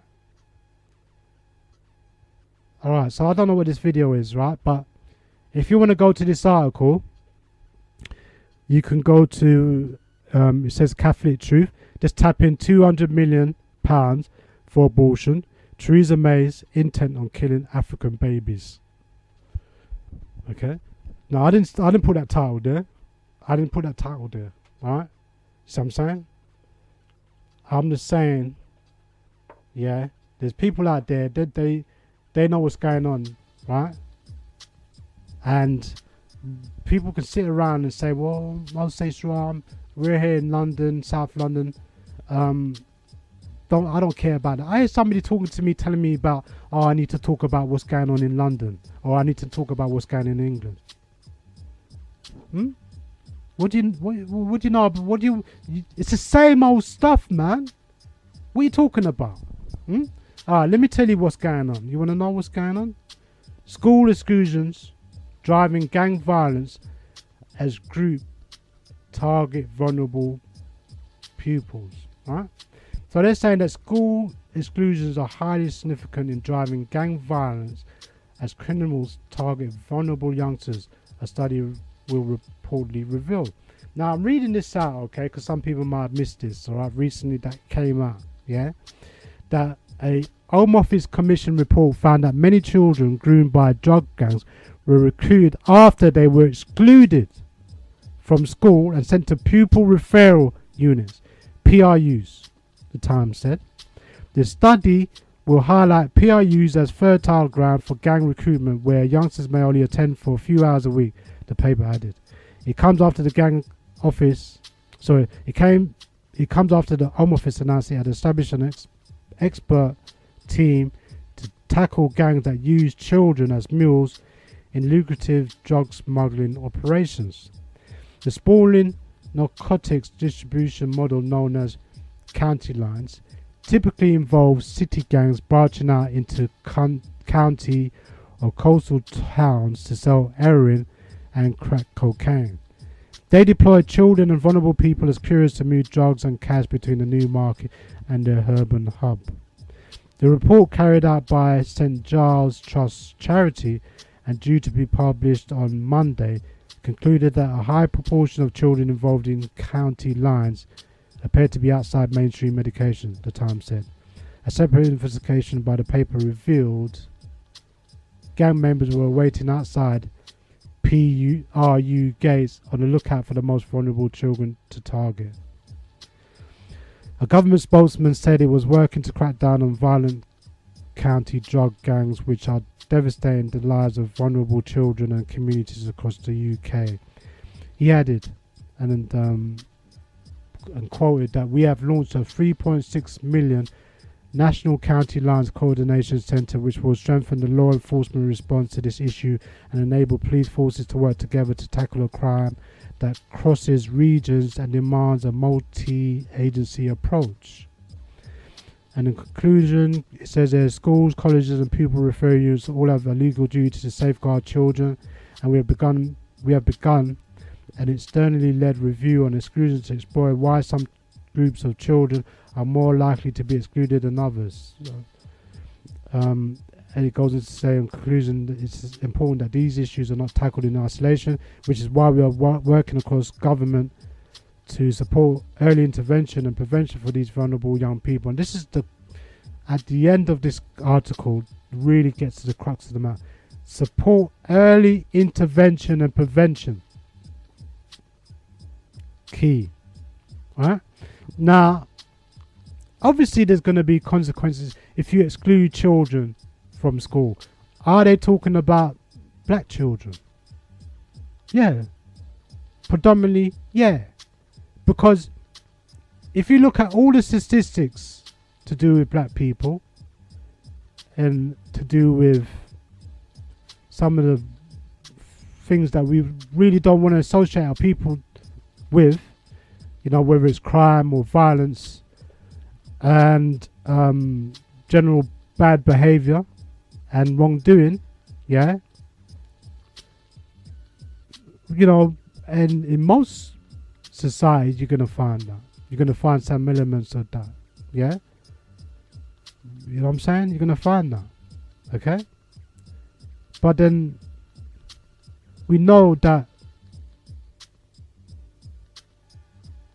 you know, the school are, you know, for children, you know, black children, it's disproportionate.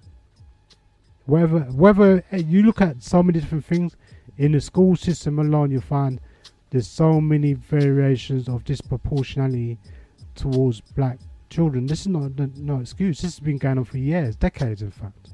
Nothing's changed in the educational system in terms of how black children are being viewed, or how we've been looked, or how we've been perceived, or how we've been treated. Okay? When it comes to being punished,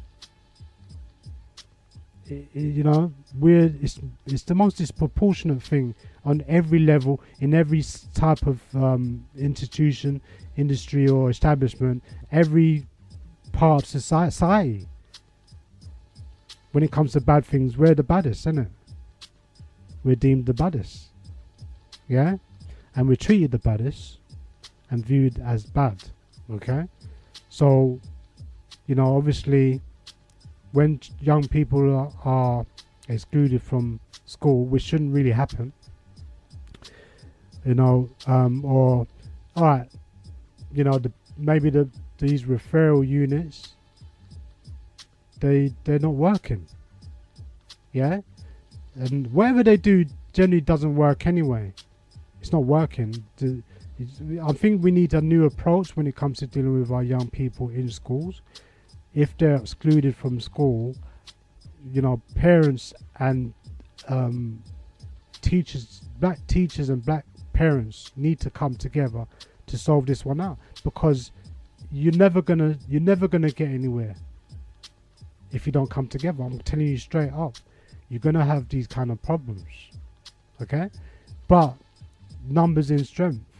Yeah, when a child gets excluded for whatever reason, there should be the last port of call. It should be the last port of call, right? But prior to that, there should be a parent and teacher prevention or intervention. Do you get what I'm saying? It needs to start, the prevention and intervention needs to start in the school. It needs to start from the first year. You need to have programs that from the first year, children have these guidelines. They have an understanding, a great understanding of social awareness around the environment and the consequences of committing certain crimes. Yeah, and getting involved in certain criminal behaviors. I call it shock and awe. Alright, and I think I mentioned it last few weeks ago. I watched one of these. Funny enough, it was an American series or documentary where some of the children that were, you could say, going off the rail, they were going down the wrong route, yeah, or the wrong roads. There was actually slipping into, you know, getting in too deep into street life or street crime. Yeah, they would send them to these prisons for a day. Spend a day with us in the prison and see what prison life is like. I think I mean, I talked about this shock and awe, and obviously it might not be everybody's cup of tea what I'm talking about, yeah, but I've been talking about this for years, yeah, because we're talking about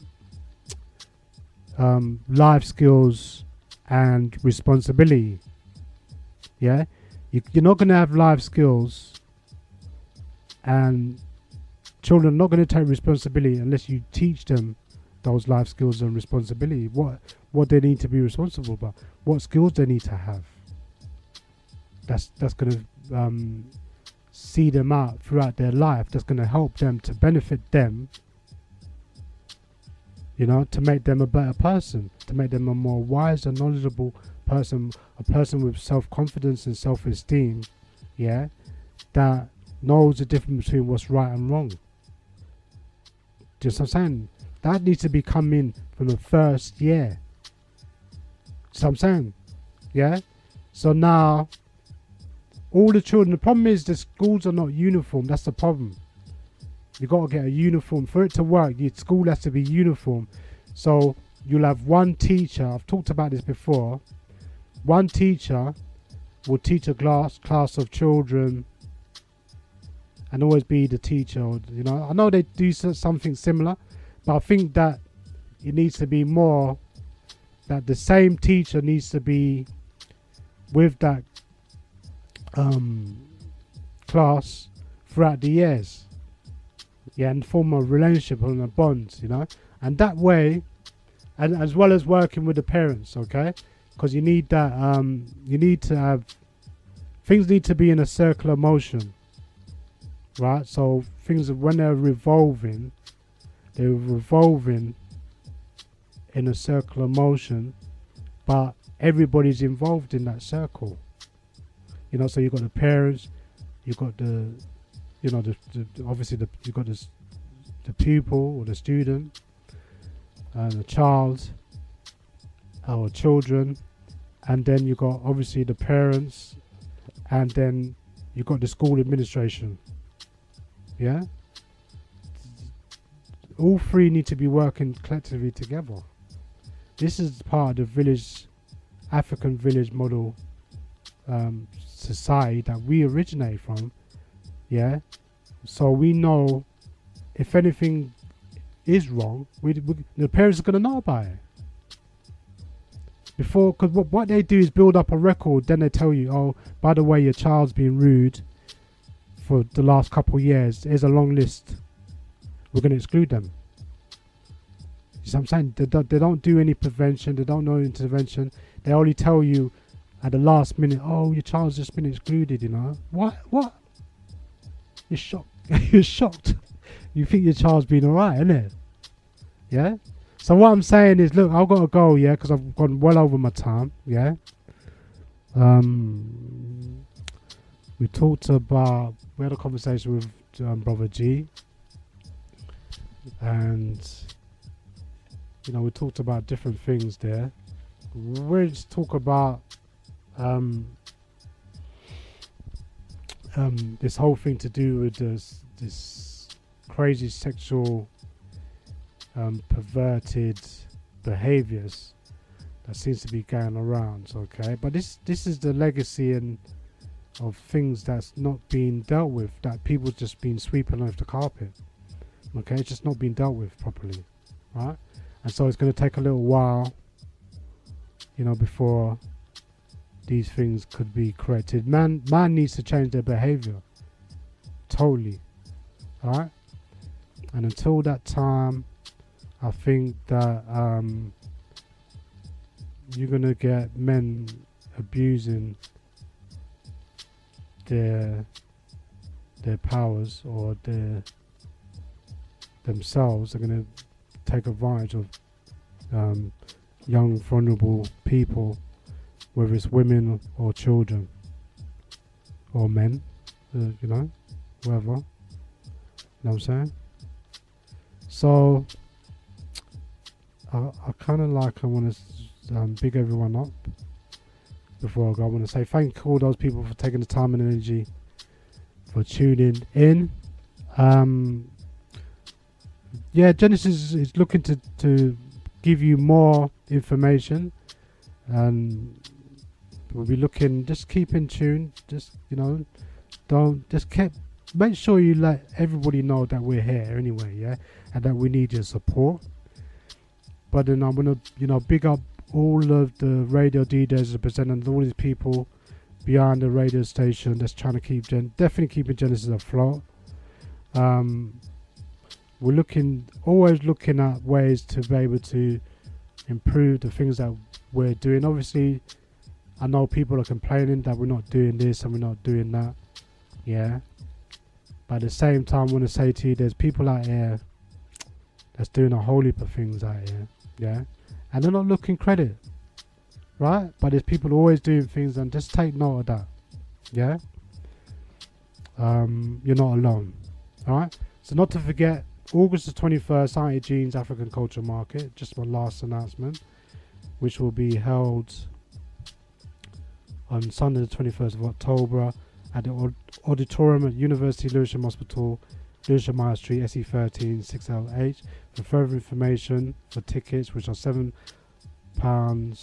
in advance or £10 at the door, you can call Auntie Jean on 07961 886 032. I repeat, Auntie Jean's Culture Market. If you want information, you can call 07961 886 032. Also, support the supplementary schools. www.nabss.org.uk, the National Association for Black Supplementary Schools. Support that. And all the African centered schools continue to support that. And yeah, looking forward to seeing you here, same time, same place, here on Genesis Radio. I didn't get through my program on some of my information that I wanted to talk about, but you do some research, like I said, on serious weather modification, CIRRUS, and I'll be looking to see what goes on for the rest of the week, can it? Yes, I'm saying, because anything that's happening out there, we need to know about it here on Genesis Radio, okay? So it's up to you to share the information, yeah, so we can help our people, right? To improve the conditions of our people, to improve our way of life, and to improve our quality of our life, and to seek and regain our self-independence and sovereignty and autonomy and all of the great things that we need to do for ourselves, okay? We don't want to depend on people. We don't need charity, we don't need aid, we don't need these things, okay? We're tired of these things now, man. You lot just put us in a loop, always getting us to beg for these things, and at the end of the day, it's not working. Alright? So we just want to do our own thing, yeah? Trust me. And you'd be glad that, you know, we can stop these governments giving money to us for things that we don't need. We want to make our own money to do our own things, okay? We don't need you telling us what to do for what we don't do. You give us money for what? What are you giving us? Then you're going to take it in another way, you know, in some other way, another form, alright? You're digging out the resources for cheap. That's what's going on, yeah? They're doing these backdoor deals, illegal deals, yeah? With these bent black leaders, yeah? You know they're bent, innit? Bent as a two-bob, yeah? Cohen, as they would say, yeah? Alright, so look, you've been very wonderful listening to me. I really do appreciate it. And like I said, look out for Genesis. Genesis is going to be looking to do much more from now into the future, alright? So don't give up on Genesis, whatever you do, alright? We're here to serve you. You know, always continue to tune in to your favorite DJs. I want to big up also Capital,